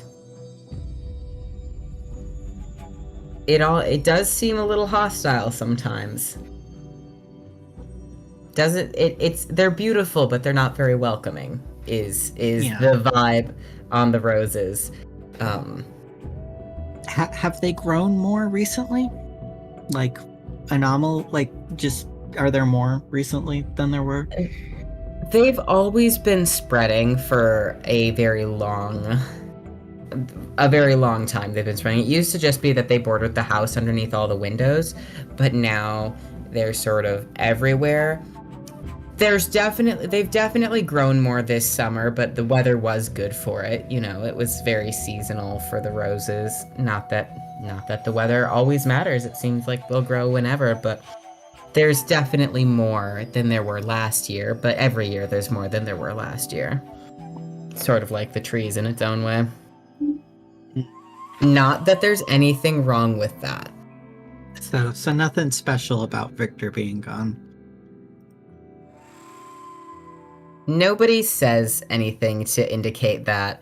Okay. It seems well. Make me a sense motive check. Not like these people are trying to hide much, but just to see what your read on it is. Sure.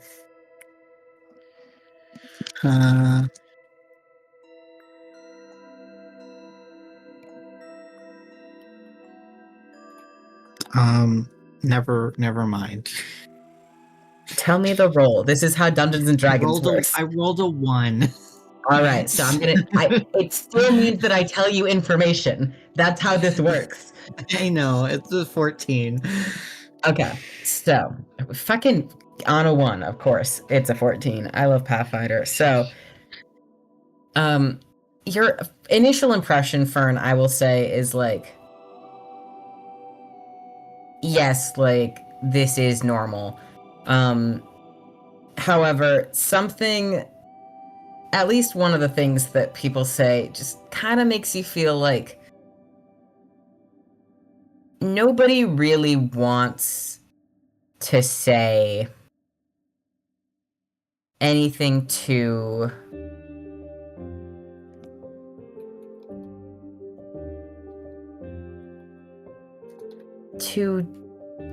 damning of the roses. Nobody wants to really comment too harshly or even really acknowledge the weirdities of it all. It's one of those, this is how it is around here, and yes, that includes the roses. So your impression is that the people are all pretty complacent with regards to whatever's happening on the manor grounds. Whether that be the roses or otherwise. That's what you get. Okay.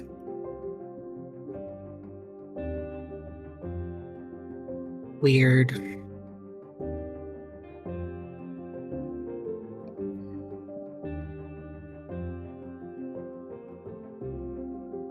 That's all I've got, sorry.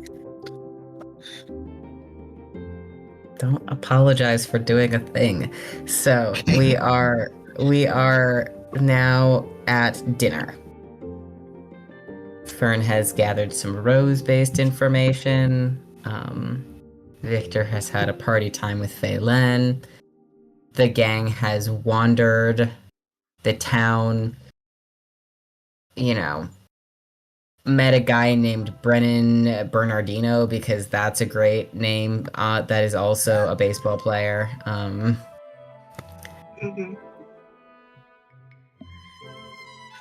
And yeah. Hell yeah. Is it a requirement when you enter Major League Baseball that your name is a little bit silly? I think so, yes. They let Will Smith in, so no. No, that's so true. There's some very lame names, but there's so many good ones.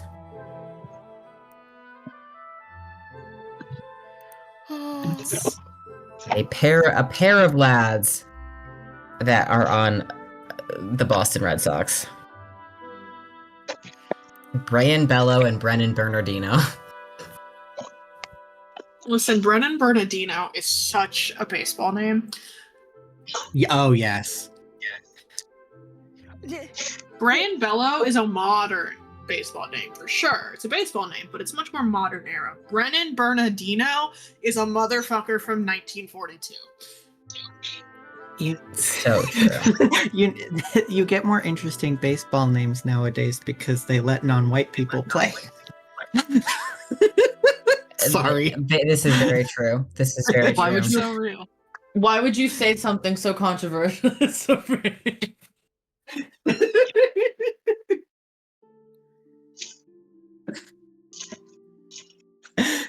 I just think Straight Brennan up. Bernardino needs to have a weird old-timey nickname and a headline where he What? did a boner. You know? Yeah. That's the kind of name Brennan Bernardino's got. What's MLB.com? What's his nickname? If he has one. If he was in the 1940s, it would be something like Tootsie or something, you know? Like, it would be like... The headline is Brennan Tootsie Bernardino did a boner, you know? Mm-hmm. Yeah, the boner. yeah. Yeah, Uh, yeah. He does not have a nickname, but his middle name is Alan. Brennan Allen Bernardino. Why would Oh, you he's a name your pitcher. son Brennan and give him the middle name Allen? That's just hurtful. Brennan Anyway. Allen. Brennan Allen. Mhm. Here's the thing. The fact that makes his initials Bab is very funny in a Bab. slightly fucked up way. And I think it's mostly funny because we are playing Pathfinder right now. This man is Mr. Base Attack Bonus. This man is... They call him Base Attack Bonus, but nobody wants to put that as his nickname. No, it's like what they call Cal. Sure, that is what they call... Cal Raleigh has a nickname that nobody wants to, No, it's a nickname so well known but so bad they don't even put it on his MLB.com profile. You want to know what it is? They call him Cal Big Dumper Raleigh. This guy's got a fat ass. I mean, and... Well, true. But you know what they call He's him in Big baseball. He's Dumper gotta have a fat ass. because he Baseball hits does. home runs. So he just kind of dumps him over the fence. My yes, God. yes, yes. Big Dumper. This was the first thing that came up when I put his name in the gift bar, for the record. Incredible. Oh my God.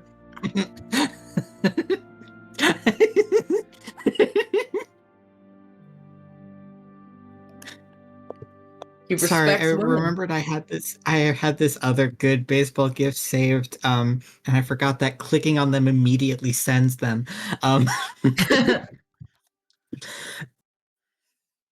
Vladimir Guerrero Jr. respects women. What else can you say about it? He's So hitting anyway. a home run against the Yankees, so like it's how so you know. he obviously does respect women. Yeah, that's so true. So, anyway, not to get distracted. The party can have dinner together. It is normal food. If you would like to discuss anything with each other, this is a great opportunity to do a group check-in. Group check clocks you.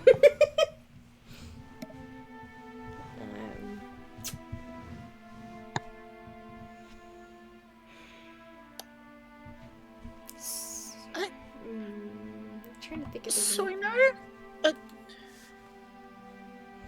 Soot, you've got access to fire. Does anyone else have weapons that cut?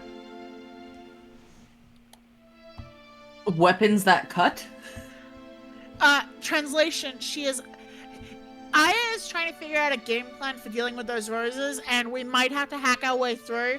Stabbing weapons are not going to be very good at that. Oh, Daniela has claws and daggers, and that's not. my quarter stuff. I can just kind of beat him down. And I've got a dagger. A couple of them. And put my exclusively fire, so. but I don't really want to burn the roses necessarily, unless they go after me.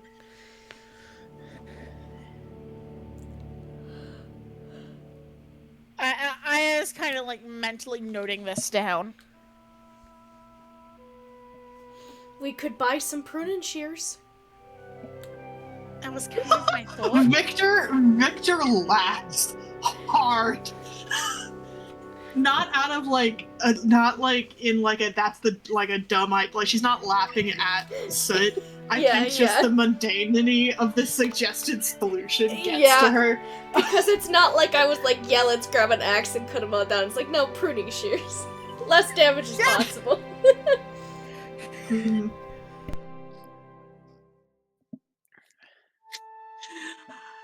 Oryx will be very, very appreciated that you tried to save as much of the bush as you went in, Soot. I'll tell you that. Soot appreciates a good bush, I will say. Crazy thing to say. You know, supportive. He's tram. I support him. Not every bush is bad.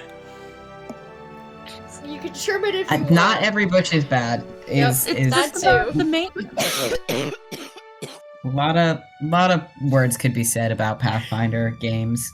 Not every bush is bad. Not every bush is bad.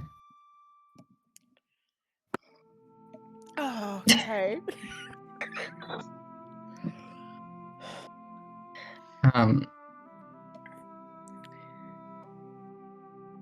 It would probably be possible to purchase pruning shears in this town. To let y'all know, that is something that you could achieve. So we want to grab a couple pruning shears just in case. Pruning shears and Because they would be quieter than any other options we have if we need to really get in there, you know? Pruning shears and a hand axe or two. Yeah.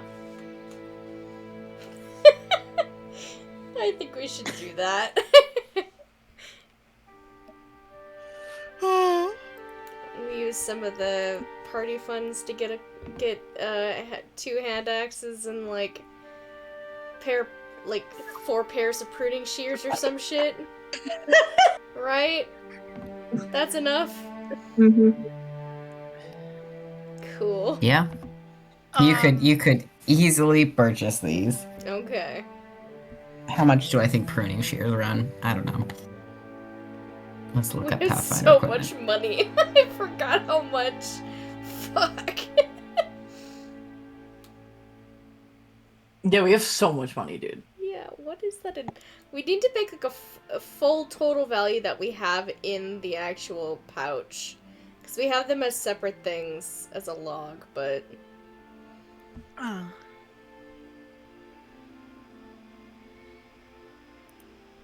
Let's see, do we got shears? Shears small? Shears lopping?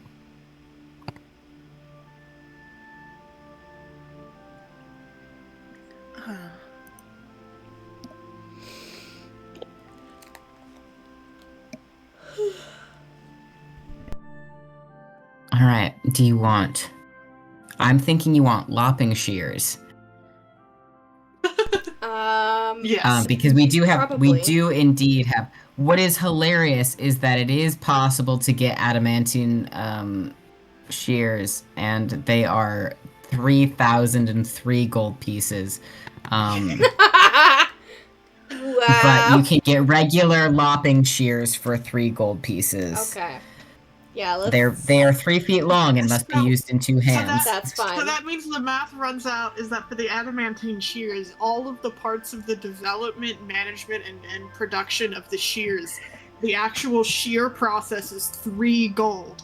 It is the adamantine that adds the extra 3,000 on top of it. Yes. Yes. Yep. Damn. Indestructible shears, though. As long as you don't misplace them, and like many expensive objects, those are prone to walking away. Listen, And how much would a set of 2 cold iron hand axes? Sorry, I got the wrong one. Hand axes run. Hand axes. Give me a second. Oh, so what were you saying, This Matt? requires a different little D20 muffled. first. You said something, Matt. What did you say? I just said I was gonna say I'd rather 1 unbreakable set of shears than 1,000 breakable sets. Real! This That's is so real. true. I think we should get unbreakable shears. 1,001 sets to make the money add up, right? 1,001 sets? Oh my god. Oh my gosh. Listen, how often are we gonna use these things? I think we should use the cheap ones first, and if we like using them and use them often, we can invest in an adamantium version, you know? Like a normal person would. You don't go right into the DeWalt, like, titanium fucking crazy bitch shit for construction, ultimately right? my round. I'm 100% the go all in, spend everything immediately, get the best of it. Oh my god. I mean, that's me with computers, so I get it, but if I don't use a tool very often, why would I get the cream of the crop, you know? It's just a waste. No, I will say the Yeah, one right. tool that I have a very fancy box cutter because I have to do a lot of cutting boxes at work. Mm-hmm. That's well worth it. It's so. It is. I agree with you, because we have such crappy box cutters at work because they don't allow us to have, like, the retractable ones. Because it's, quote-unquote, too dangerous. They don't let us have razor blades either to open, so they have, like, the really stupid hidden edge ones, which never work, ever. It's like using using a butter knife to open something, you know, and they catch, and it's terrible. I just wish I could have my own. That's me. We have those, and I'm just like, yeah, the regular people can use them. I'm not. Yeah, because, like, the nice ones are, like, buttery smooth. You can just go flip and then that's done, you know? Like,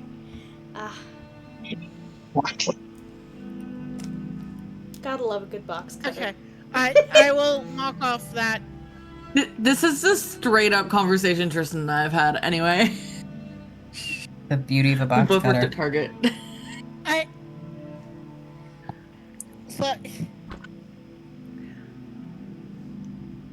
The office supply place has these really nice, like, quite small ones with, like, a ceramic blade, and they just close up, and it's, like, less than palm-sized as it folds up. They're nice. I paid, like, $1 for mine, and the times that I have used it, which has not been very often, but Also- has been more often than I ever thought I'd need a box cutter. So the four shears would come to how much again? 12 4 gold total. shears would be 12 gold 12 gold? total. Okay. Yeah, so, and then it's 12 for each of the hand axes, which, I can just mark that 24 off my gold if we want, or we can put that out of the party fund. Party fund is fine. with me. Party fund has a lot in here. I'm removing stuff right now, so we're getting how many hand axes? I think just 2, because, Just 2? Okay. that gives... That means that a couple of people have options to slash through things, because Aya's fans can do slashing damage, and they are already cold iron tipped. And with the shears and then the 2-hand axes, that gives us a pretty good amount of versatility for dealing with if that foliage tries to actively grab us. Possible. Because I have been 100% convinced that those rose bushes are going to become mobile.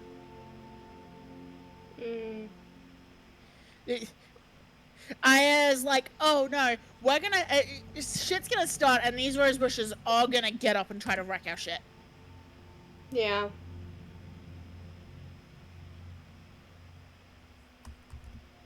Oh, Which boy. Which is why she was asking Phelan about, like, hey, how do you take down a plant monster? Sure.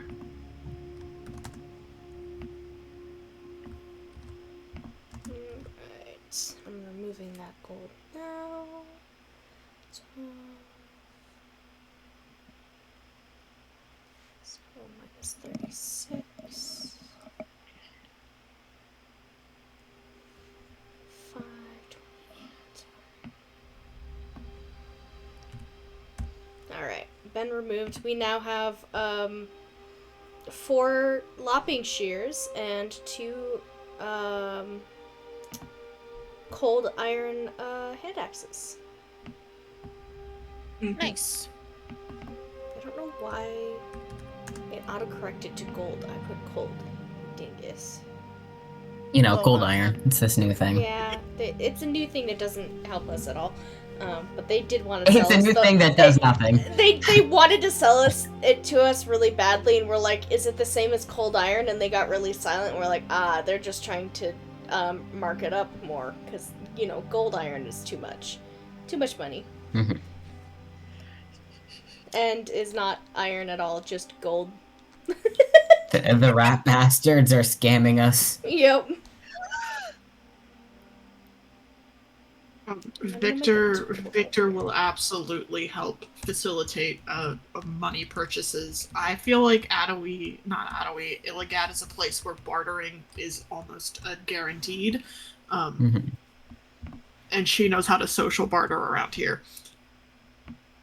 Alright. Mhm, mhm. Even if you end up at the normal market price, even if you walk in and the normal market price is 3 GP, you gotta like walk in 5 minutes to get around to 3 GP. Yep, Yeah. yep. Because the first one's No, not always that's- your best option. Yep. I'm gonna total up everything in our funds, because I just realized there's no good spot in this, because it's just a log of us taking things out and putting it back in. The worst is if you walk into a shop and you don't know it's owned by a Fae and you don't try to barter and they get offended.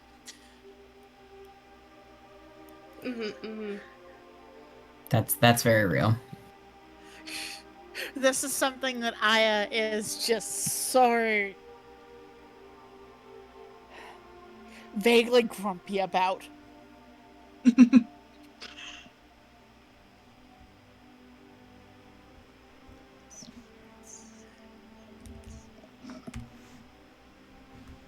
So I will get us all of our purchases at exactly market price. Excellent. It's the beauty of a haggle in this place. All right, you have acquired equipments.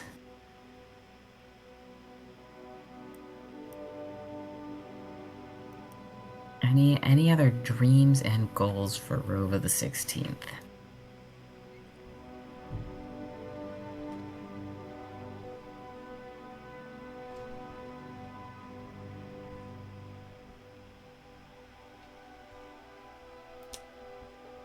Just waiting to hear back. Nothing Okay. I can think of. Yeah. Righty. We possibly may want to look into that job, because I think that leaving Garvald and Aya just waiting is going to end badly for, at the very least, them. Mm-hmm.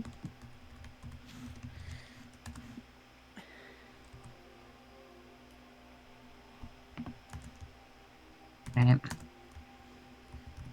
If nobody is planning any evening escapades, we can proceed to the next morning. But I want to give space in case anybody is feeling escapades.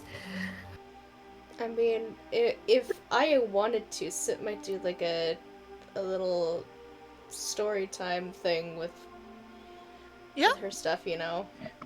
We can do our fun little performance. It's Yeah. Aya wasn't gonna suggest it until Soot gave the go ahead, because Aya was like, I don't know if that's gonna fall under attracting Fae bullshit. It's usually safe. Soot did this in this area his whole life, Yeah, you know? it's okay. Incredible. This is a fine amount of things to do. It's when you're really actively trying to seek out a specific Fae with that it gets to be a problem. Because then that falls under, like, them owing you a favor because you did a good thing, or blah blah blah. Yeah, it's... Just don't do that. You'll be fine. Incredible. But yeah, we'll do a little story time, a little dancey dance. Do one of our silly little shows. Alright, make your performance checks. Hey PK, while Oh we're shit! distracted- Okay. Yep. Yep. I Pop your performance checks in the chat for me. would mine be story, or would mine be Yeah, storytelling? storytelling. Okay. That would be. Oh god, what is that? I did roll a natural 20. Oh Beautiful. That comes to a 37 story telling. Sorry. 37 storytelling is crazy. Alright, we'll get back to that in a second. Matt, While we are distracted. while they're distracted. Goblin wants What now?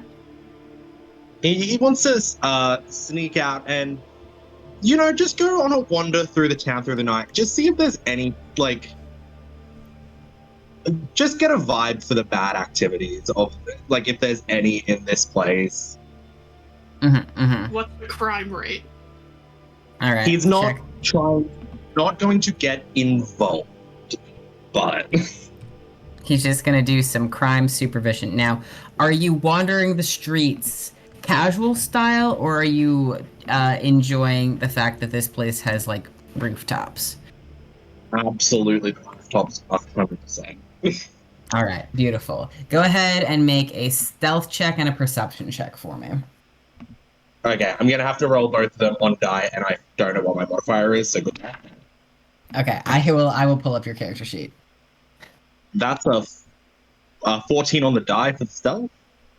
Okay. Let's find out what your modifier is. I want to say it's at least 15, probably. It is an 18 according to this. 32. Just tiptoe away. Oh, a 17 for perception. That's probably my best roll ever. For a I while. would say so, probably. This is going to be a 27 total for you then. Which is Wow. crazy for you. The glass is coming in clutch. Right.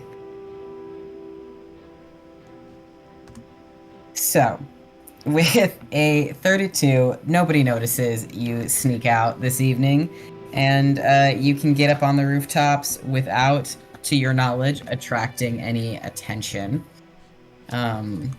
And you will wander the streets of Silwed. I will get back to that in a second. So with a 37 storytelling and a 34 dance, you, Soot, and Aya put on a remarkable performance. I mean, a very, just like an absolutely enchanting performance. To the point where a couple people who had, you know, been just maybe passing by and like overheard, were just curious, poked their head in to come around, lingered in the doorway, and then eventually ended up sitting down and ordering a drink. So the crowd is loving it, and the proprietor of the Old Mariner is also loving it. Hell yeah. So do you have anything in specific you're storytelling about, or just all vibes? Is there anything specifically that when it starts really like feels like the right thing to be talking about? Well, probably this audience feels like they're receptive to just about anything. So you are able to pull out any of your stories in the back pocket. You sort of turn a little bit more to the ones from home, you know, the classics, you know, old stories of, you know, forest babies and hags and, you know, all the goodness that people love to hear about. I'll throw in that blue dog again, you know, like just for the fun of it all. The blue dog is back. We love the blue dog. And yeah, it's a overall just a somewhat fae-themed performance. Damn, y'all are rich. And these are separate totals, so that's what we have in gold pieces, and the other one is platinum pieces. So we have another 5k in gold off to the left-hand side there. And we so could have bought some adamantine shears. We have Damn. 6k. Why didn't we do that? We can wait. We can do it after we fix the Victor issue if we want It's to so use them. funny to I feel imagine. It's so useful. You look at a prison, you look at a prison door. You reach into your bag of holding. You pull out a pair of pruning shears and just snip part of that door and just walk out. Like that's a really funny mental image. Man. I feel like they would be so useful for the rose bushes. Listen, we'll try the normal shears first. I don't want to waste our because money. we're gonna get multiple chances. Okay. Yes. We have 4 pairs. So, I wish I'd been paying more attention. I finally found the notes for today. I started typing them up. You're good. oh my gosh. So, the party largely is distracted by enjoying the storytelling that Soot and I are provided. Nobody has noticed that Garvold has snuck out. And Garvold, you are up on the roofs, sort of haunting the night of Silhouette. You feel right at home doing it. With Don't be suspicious check. Don't be suspicious. Don't be suspicious. So, with your 27 perception, which is crazy for you, you are feeling quite confident that you've got your finger on the pulse of this little town.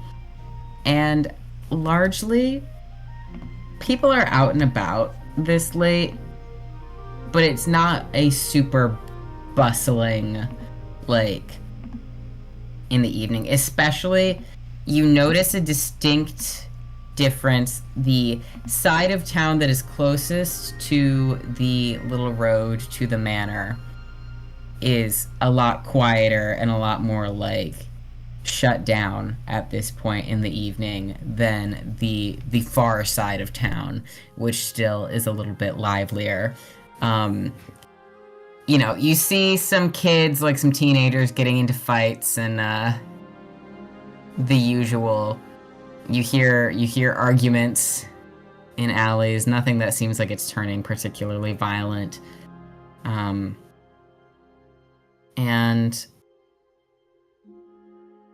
probably around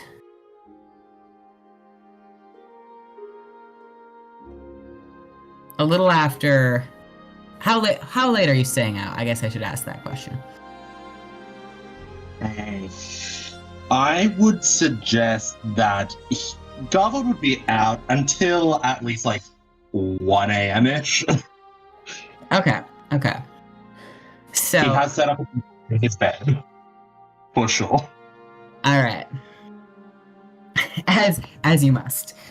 So around midnight, you are on the roof of a building near the bakery and the tailor shop that you'd passed the other day, where you met the giant dog. And on that roof, you hear a woman's voice talking pretty urgently. And you look over down into the street and you see the little girl who'd had her dog with her. Her dog's not with her at this moment. Wandering out in the middle of the street, just straight down, walking in a straight line, and you see a woman with blonde hair. They look like semi-similar to each other, but very urgently grabbing her by the arm and saying, "Addie, come on, back inside. Back inside now. There's nothing out here. There's nothing out here, Addie, come on." And the little girl is not responding to her.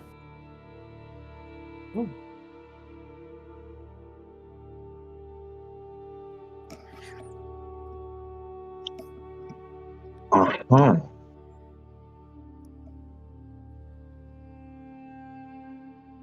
You watch her, try pulling at her wrist once or twice without getting a response. And then this woman just bends down and picks up this child and swings her over her shoulder, and is just going to carry her back inside. The girl isn't struggling. She's not fighting. But she seems maybe like she's not well.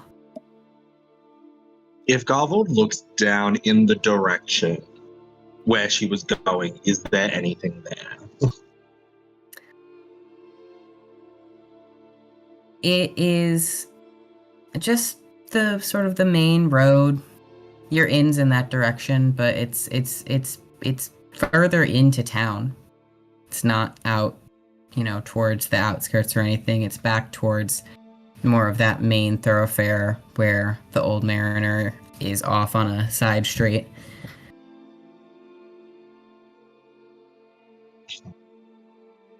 I don't like that. Garvold might need a map to draw a line real quick, but he definitely does not have one. He does not have a map of Silhouette, no. Unfortunately, at this point, Garvold is out of mind. He's not leaving. He's just gonna supervise this situation. Mm-hmm. All right. Sleepless night. Can make another perception check for the rest of your evening for me. To see if you notice anything else happening. That's not too bad. Is what now? I rolled a 9. A 9. All right, so a 19. 19. Yeah. So with a 19, well, we'll start with you do notice when the woman brings the girl back inside the tailor shop. You hear the heavy sound of a heavy wood latch being put behind a door. So that door is now very much barred off. And for a little bit longer, you still hear... You can't make out what she's saying, but you hear that woman talking and almost as if she's trying to get some kind of engagement. After a while, that stops, the lights go out. It seems like the household has gone to bed. But for the rest of the night, you do not hear anything except for occasionally a few stray barks from a dog.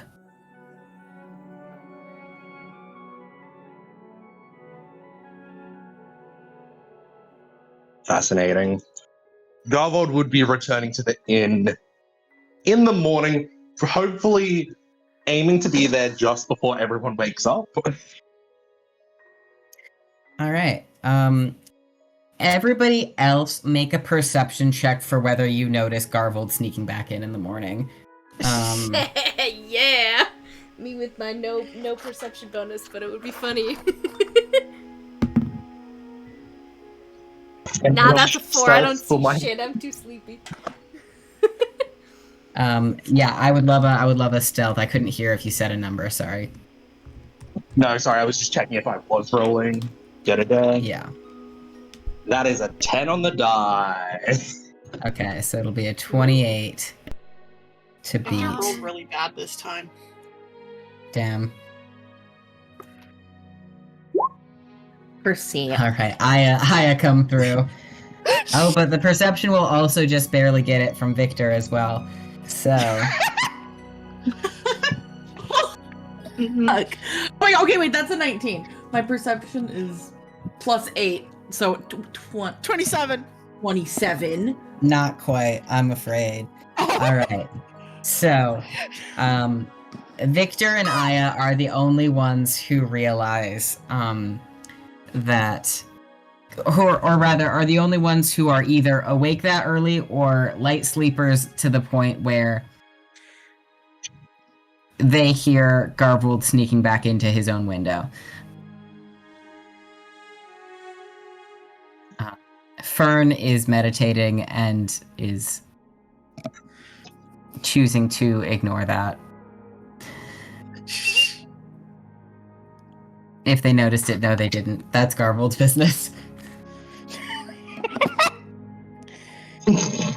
This is for So, behavior. You guys were not in Garvold's room, which honestly makes it more impressive that you both hear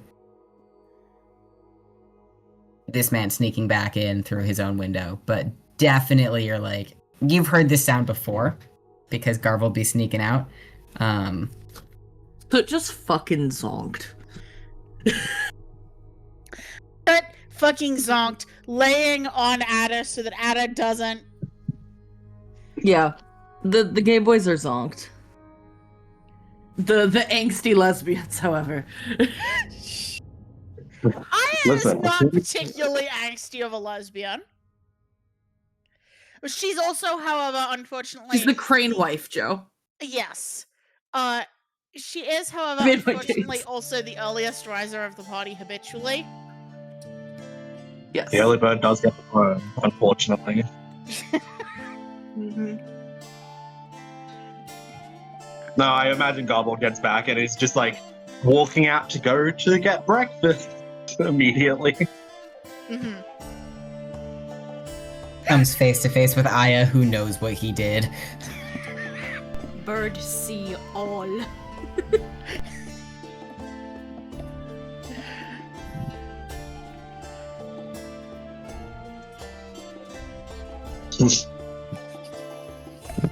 Victor just gives you a look like, what the fuck were you on about? But isn't gonna, like, confront you about it. Hey, let me do. Garvold is oblivious. Aya's only concession to the being aware of him sneaking in is shifting the coffee pot slightly closer to him. Yeah, I rolled the die. Is Garvold oblivious? The answer is yes, and it's just like, oh, thank you. Love him! Has not clocked that you guys know. I love him. I know, I moved the blankets that you're laying on so I could give you sketches. It's very mean of me. It's very mean of me to shift your bed under you so I can give you sketches. Alright. I'm changing the date. I'm updating the date, guys. I'm so smart. Yeah, Nice. So You are. Yay. Alright, Roba 17th. Breakfast.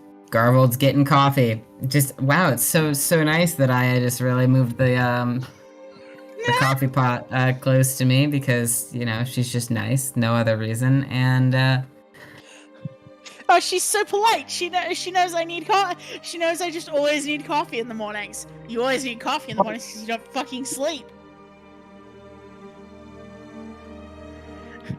Wait for the whole party to assemble.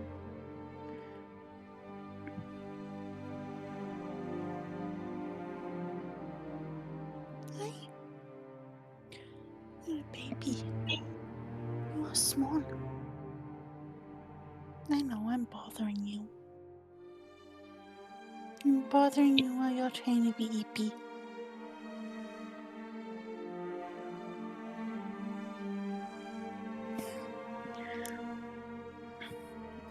So Garvold's waiting for the whole party to come downstairs?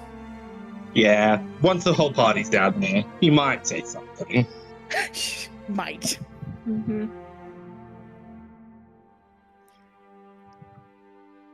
And we'll just begin with, so I went for a little wander.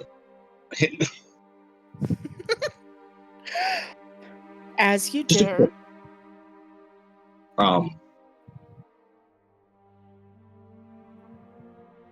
There is a mild issue that I found.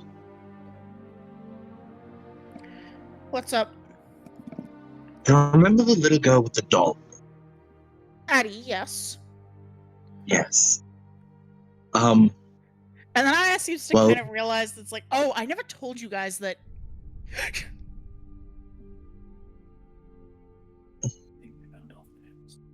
Wait. I see the problem here all of a sudden. But it's just like, well, I wandered in through that area last night at some point, probably towards midnight, and it seemed that the little girl was running, well, not running, just wandering off into the night. Her mother, I assume, caught her and took her back to her room. Yes. But it seemed she was non-responsive and just going. And even through the night when she was put back into her room by the sound of it, she still wasn't responsive.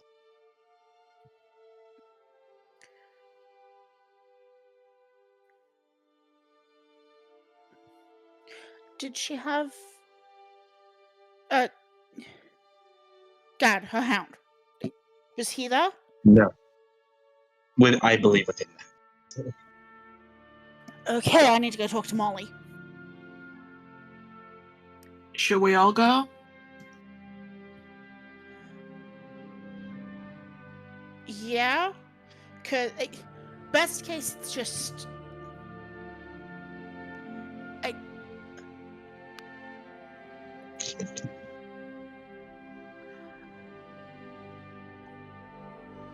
best case it is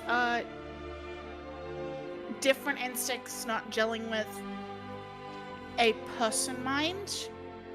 Worst case it's bad.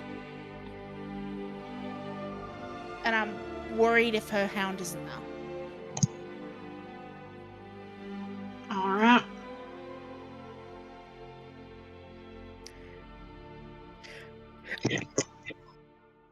We should at least look into it. Aya will kind of give the rundown of like, oh, that Pierre and Cerese's eldest and youngest, respectively. They were the ones we didn't. Can I ask what the younger one is? Obviously a little girl right now, but Not entirely sure. She, like a lot of them, but like a lot of the kids, showed up one day. Sorry, I'm actually gonna check my notes. Unless, PK, you have them closer to hand. Well, what I believe Aya would know is that Addie showed up about a few years ago when she was maybe 4 with the dog. Wandered in. Yeah. Forest baby question mark. Generic. Yeah, so that's the kind of relay.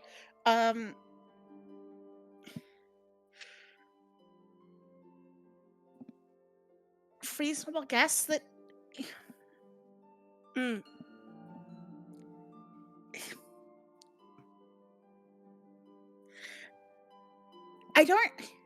I don't know if she is more like me or Bryn, or more like Hamish, or more like something else. But I don't think she's always been a person, and every time I have known her, she's been inseparable from Gad, the hound. Mm-hmm.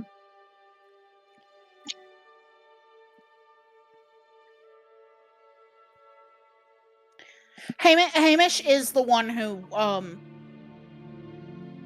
is in some ways a tree. Yes? Yes, that's correct. Yes, okay.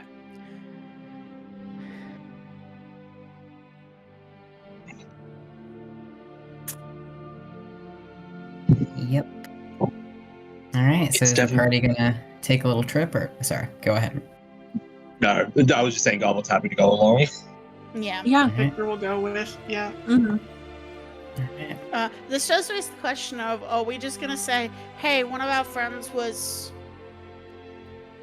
Girly gal pals plus Garbles. One of us was on a late night walk, couldn't sleep, and noticed something was up. Yeah, okay. Or Yeah. I just wanted to check in. Yeah. And stop and say hi.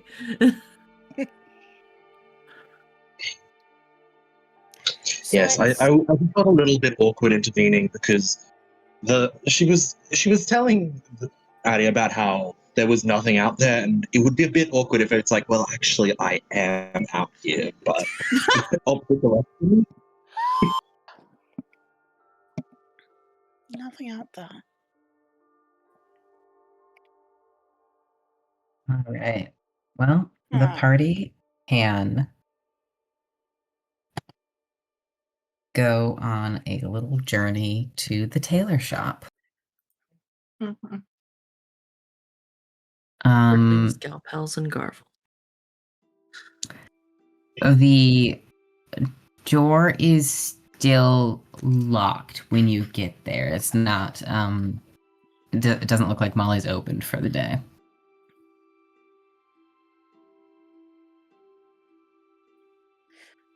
I will knock. You get after a moment a call of, oh, just a minute, and then a little pause. Take what time you need. It's Aya and my friends. It's another minute before the door opens, and when it does, you see Molly. I think I sent her last week. This is Molly. Looking a little more harried than this pit crew implies. Definitely hasn't seen a hairbrush this morning, but does have her glasses on, does is put together. And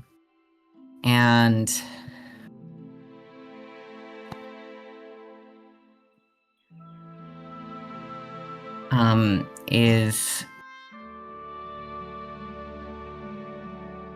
smiles at you, Aya. The rest of you have not seen her around town. You haven't had reason to go into the tailor's shop. Victor, you recognize her. Yep. Victor was already gonna let Aya lead this, and is very much gonna let Aya lead this much more. Yep. You are, of course, wearing a different face than the last time you saw Molly. but Of course. you do know her. And she smiles to see Aya, and is just, oh, good morning. Morning. Are you doing okay? Have you eaten yet? Oh, it's early. What brings you by?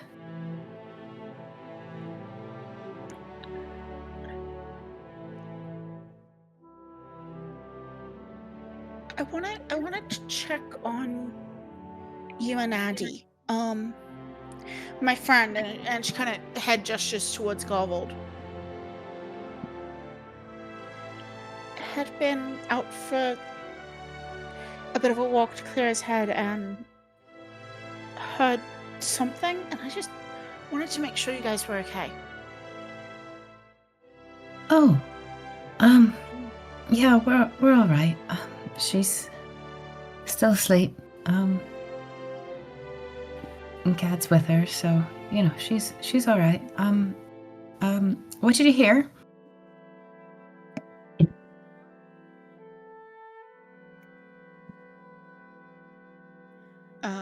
I think sort of look at Garvold to see kind of how much he's gonna give.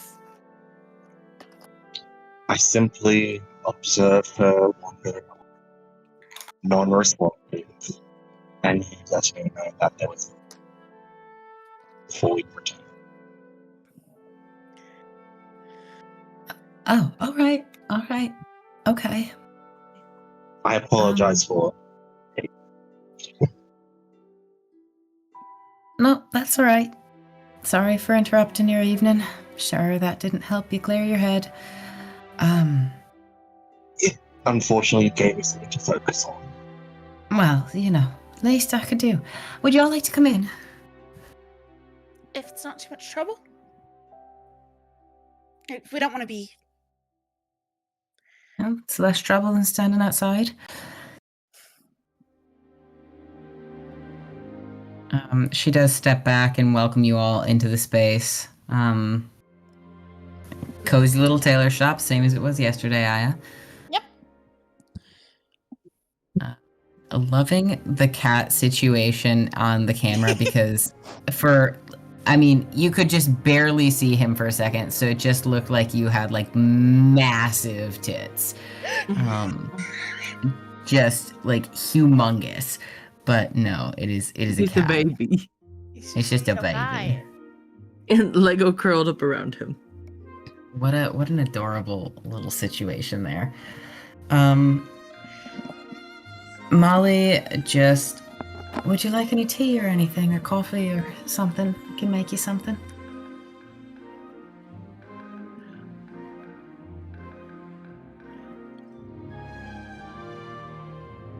Some tea would be good, please.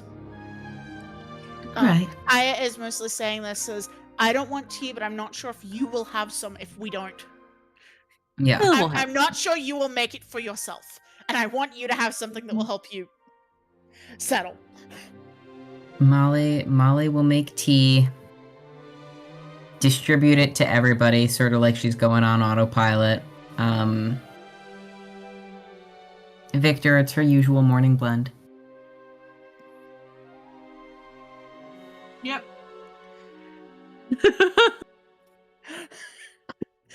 Did I accidentally break Victor into the house of one of her exes? Maybe.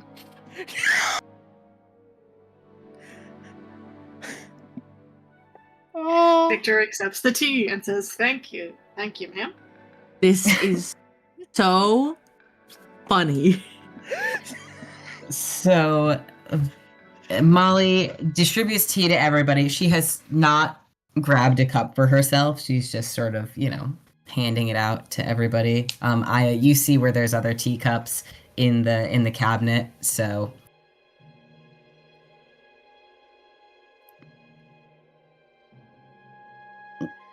would be able to grab one for her if you are to Yeah. insist on it. I think that is going to be. It is a little bit rude, but it's also like, no, I need. You clearly had a night, and need something.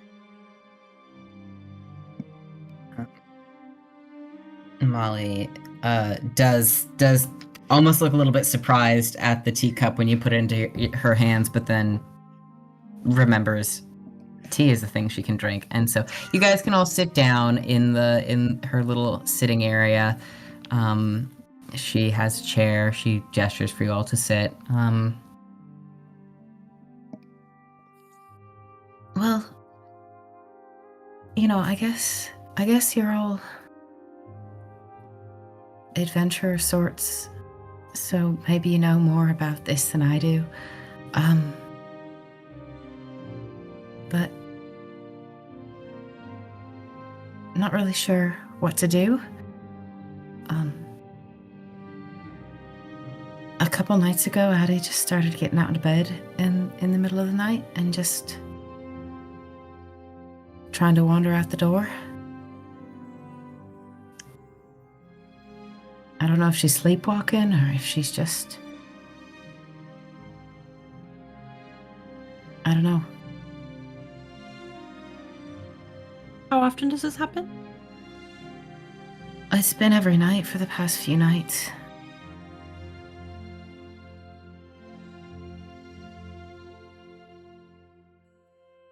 But it never happened before. Not that I ever saw, and I think I'd have known if she was crawling out of bed and walking down the street.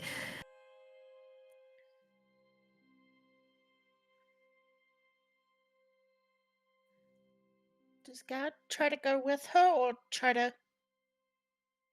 I think Gad must be sleeping. He was sleeping when I got her back into her room last night. He's a good dog. He's a heavy sleeper, though. Yeah. She is too, normally. Sleeps like the dead. Never seen her sleepwalk before. I asked her about And it in this the just- morning yesterday, and she didn't remember it. And this just started out of the blue? Nothing, happened? I don't think so. Not that I'm aware of, Not with her every minute of every day. She's, pretty... I'd say independent, but independent if she's got Gad with her.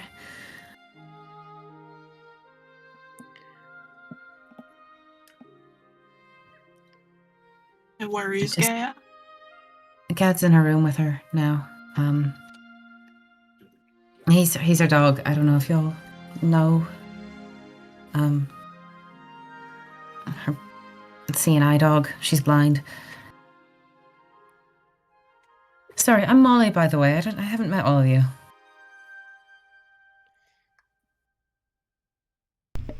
Danela. So very nice to meet you.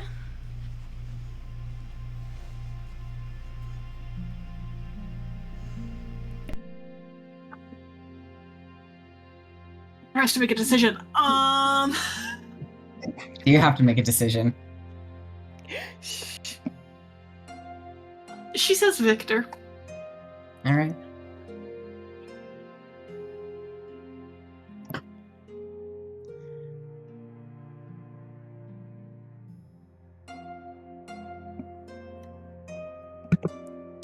Well, it's nice to meet y'all. I don't know. I don't really, you don't have to help with anything. It's nice of you to come by. It is. I don't know if y'all have heard of anything like this happening, or if it's just something new, we don't know.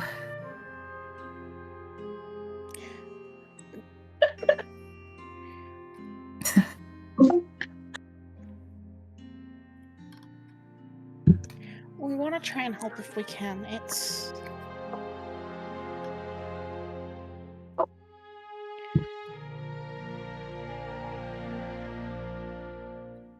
Yeah, we want to try and help.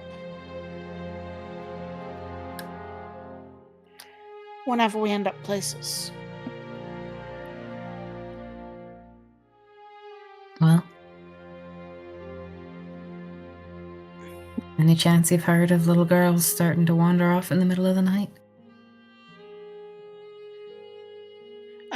I sort of looks to Soot and Victor and Janela. Yeah, Dee would have definitely like read about this kind of stuff when she was researching before. Mm-hmm. What can I roll for that? You can roll a knowledge arcana or a knowledge planes. Do like a little listen check about this if that's. Because. Yeah, you could do a listen check about It this. doesn't know anything specifically about anything around here, but. Just, You know. as a strange fey child. Jesus. Okay. Well, that's my second roll of the night. It's also a natural 20. Yeah. Yeah. These days Wait, usually aren't nice to me. Okay, think about this.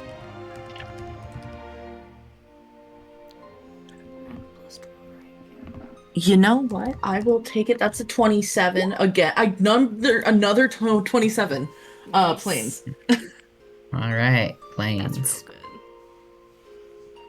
And a nat 20 on the listen. All right, so we'll start with Danela. With the knowledge planes, you have done a lot of reading about what it's like when a changeling child receives a calling, right? You did not sleepwalk and just start wandering, but you have heard or read accounts of children just getting out of bed and walking away, or that's what people presume must have happened in some cases, because they just seem to have up and vanished. Now, for it to happen suddenly and start happening and then not have an issue in the morning, that you're not sure if that lines up with what you've read about, because it sounds like she's herself in the daytime. But it definitely, not knowing exactly who this child is, but knowing, generic forest baby TM, it wouldn't shock you if that's what's going on. Especially where we are. Especially where we are, yes. Yeah. So, Soot. Nat 20 listen. Yeah. Holy fuck. I didn't mean You're- to. Didn't mean to. You just opened the spout a little too aggressively on that one. Oh no, He's migraine. like, children? What? Tuned in The- too hard. The This is first so- thing you hear. The first thing you hear, I will say, and then the rest I will type.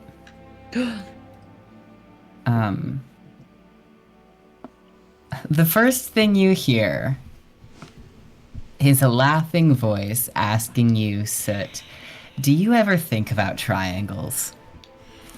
Oh Oh my god. I fucking hate. This is Chuckles, right?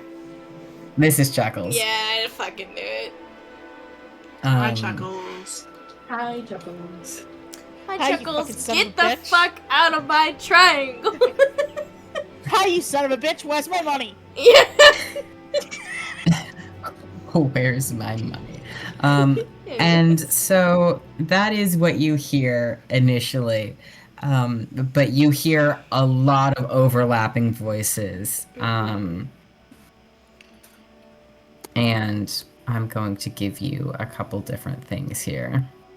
Okay. It's been a little while since we've had a moment of ever think about triangles. Yeah.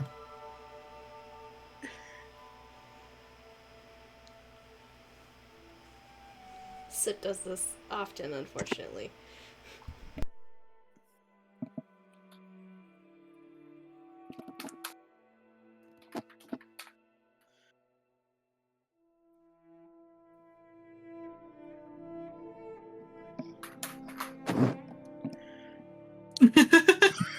Where's my goddamn money? That's Victor walking into Octavian. I have that as a pin on my denim jacket. Like, that panel is just so good. Big fucking nerd. Where's my goddamn money?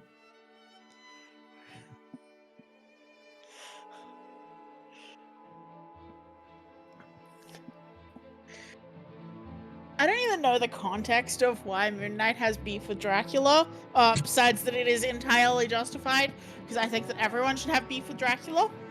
Don't make me info dump. The little Pathfinder.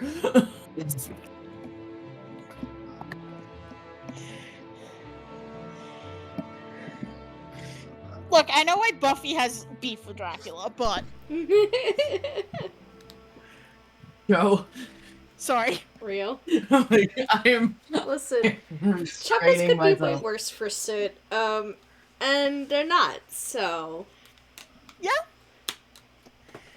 He does give him massive migraines, so is what it is. The trade-off. I hope you know that when you say Chuckles, I do think of the Legends of Evantris clown. Yeah, Chuckles. That is really funny. You are Gideon haunted Oh by my this god. clown. You are murdered. I have not watched anything aside from the animated things that have come out. I have That's seen it on my weird. TikToks often, and it's so fucking funny, actually.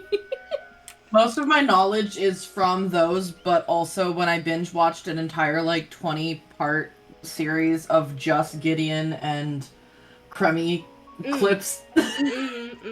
So my really experience is entirely through the gay lenses. Yeah. Very My fair. god, these men. Honestly, this is what I feel like when I would go through I used to go through compilations back in the day when Molly Mock was still alive. Oh my god. Of Caleb and Molly Mock interacting. And then he You- fucking died. Fucking down. Well, Crummy and Gideon are actually married. Thank For the God bit. some gay bitches For get a the happy bit. ending. I mean, Caleb still got a really good happy ending. He's a Thessic. Good for him. Gideon and Crummy are also married to 3 or 4 other fairies, but that's beside the But point. that's a Fae marriage. Alrighty. I have provided. I'm afraid that you have a migraine. Yeah. He's just gonna kind of lower his head a little bit, close his eyes, put his hand in front of his eyes, just kind of sit there in misery for a minute and look a little pale. Oh, buddy. D trying to help rub the base of the nape of the neck and whatnot. A comforting homey hand. What the? All right. So you're like, what the fuck does that mean? That last one. But Molly is just sitting there drinking her tea.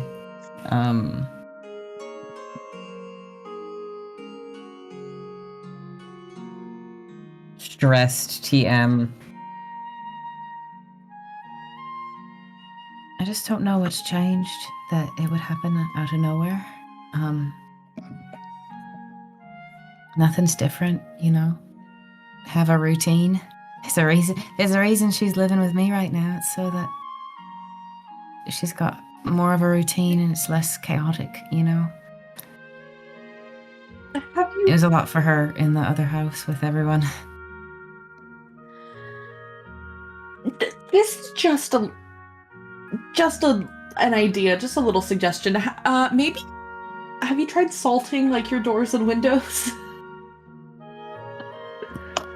No, do you think I should?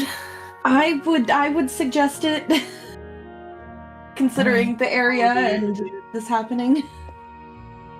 Frankly, it wouldn't be a half bad idea. All right. I can do that. Consult things. Mm-hmm. Make sure the dog doesn't lick it all up. Maybe like keep a satchel of salt like on her, like get a nugget, like a crystal.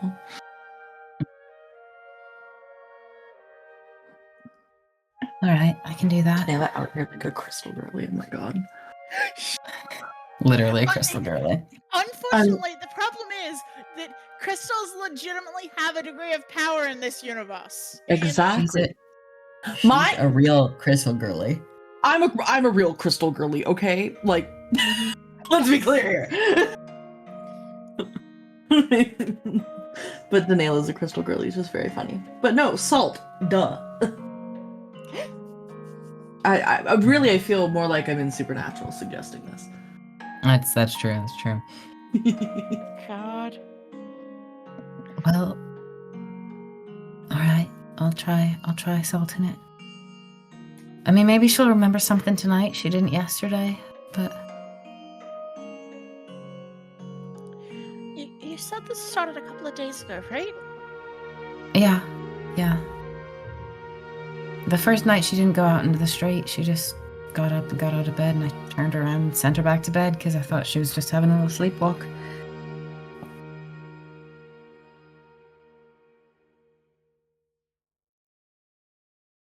Hey, PK, how long have we been in town? Couple of days. Victor suddenly feels guilty about not feeling acknowledged. Yeah. Soda's already told you guys too that Adder was feeling like this is the nexus of the bullshit. Yeah, but when it was just Adder, Victor knew that like Adder had already been doing shit, and so that could have been a million things. He's already the fact been that this was this exposed. rent. Like literally, he's already been exposed. It's probably nothing to do with me. Oh, this random little girl in town? Yeah, that's me. Yeah, let's hope it's not getting to everyone mentally else. She's mentally ill and I love her. Aw. Get a little detective magic. Maybe it doesn't have anything to do with Victor. Maybe it has to do with Octavian and his bullshit. He's the real A little culprit. detective magic. You can definitely detect your magic. Yeah.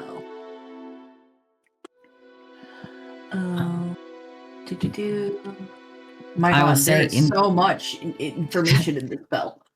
In the fuck. room that you are in currently, you do not detect any like immediate magic beyond, all the shit that your friends have on them. Because you're sort of in like the little upstairs, like, apartment over the shop right now. Yeah. Over to we're gonna be ending in just a couple minutes. Over through one of the doors, because does it go through walls? It's just a cantrip, so I don't think so. It just says 60 feet. But she will ask Molly, like, is it okay if I, look around and,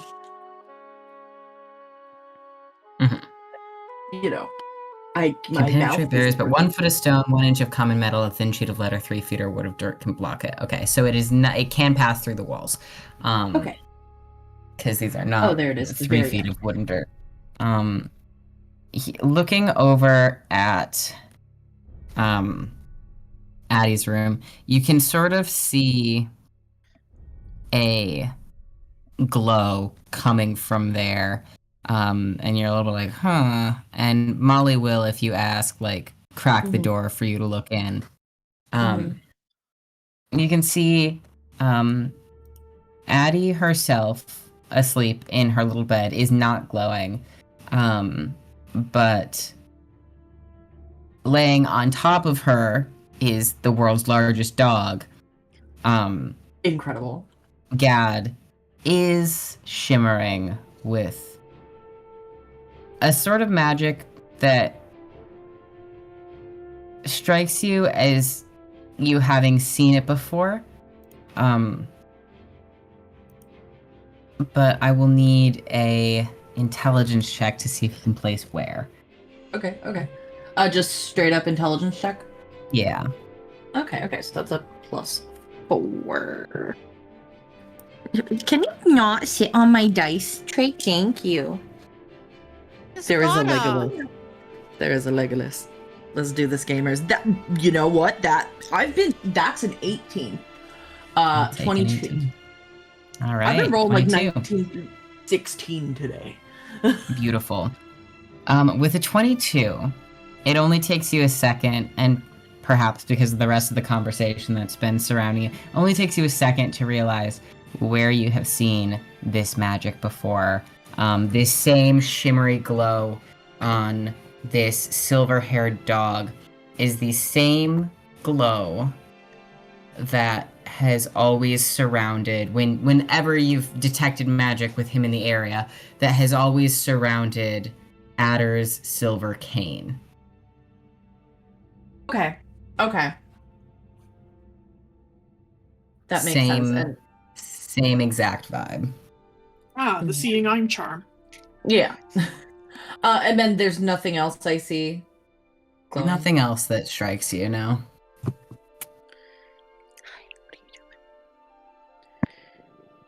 Okay. Can you move a little, please? You're very in the way right now. Addie's dog and Adder's cane are of the same vibe. Mhm. Does anyone have like a resist compulsion spell, whatever it is, suppress charms and compulsions? I have think? suppressed charms and compulsions. How long does it last? Oh, it's a concentration spell. Yeah, it is. It's for 10 minutes, up to 1 round, or concentration up to 1 round per level. So it can either last for 10 minutes or concentration up to a round per level. Well, that's not very. I could see if it helps, but It might not do constantly anything. up it every 10 minutes. We'd want to hang out Yeah, overnight. we can do it and while then she's sleep over. sleeping. Which I can technically do this for 8 times, so almost 2 hours. Well, it's like an hour and a half or something like that, whatever that fucking A amounts bit to. over an hour and a half. It's so do you mention the spell to Molly, or are you keeping that in your pocket? I mean, it depends on if anyone mentioned that aloud.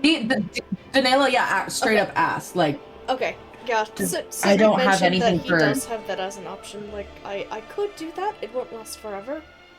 I mean, it would probably be the best use to do during nighttime, since it seems like that's when the most of the compulsions happen. Do you think it would help? Well, I didn't have access to this spell a few months ago, and I haven't been able to try it on someone who has been having compulsions to be going. We could But it could try help. it and see. It It is a probably wouldn't compulsion. hurt. All right.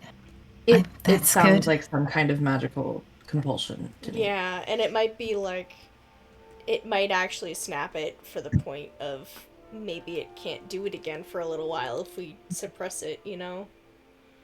Yeah. All right. Well, that sounds good. I think that's. Would you be all right with coming tonight to cast the spell? Absolutely, I can do it as many times as needed. Okay. I would like to help. Do you want backup? Absolutely. Cool.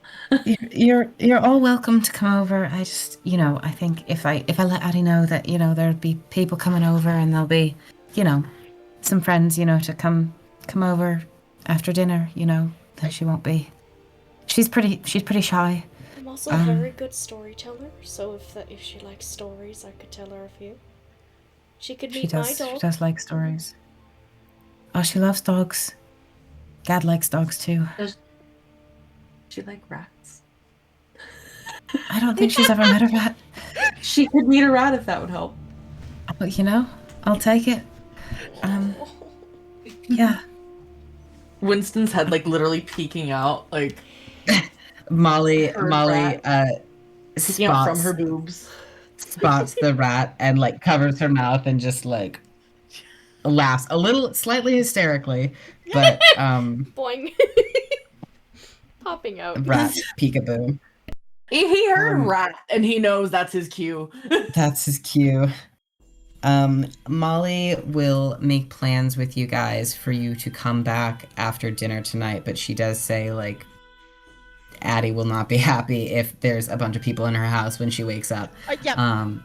Because she's not about that life. So she thanks you all for coming and, being there and having ideas, and she says she's going to try and salt things as well tonight.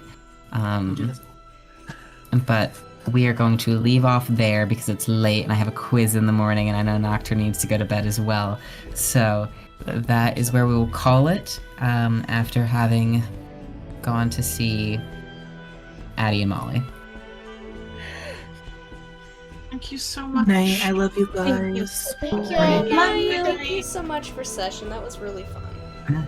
I'm glad you enjoyed. Hope you're having fun in Silwed, a town where everything is normal and everything is chill. Everything's so normal. Awesome. I have been waiting to send this message that I typed up earlier. TK. So just so it wouldn't distract you, but I found my note.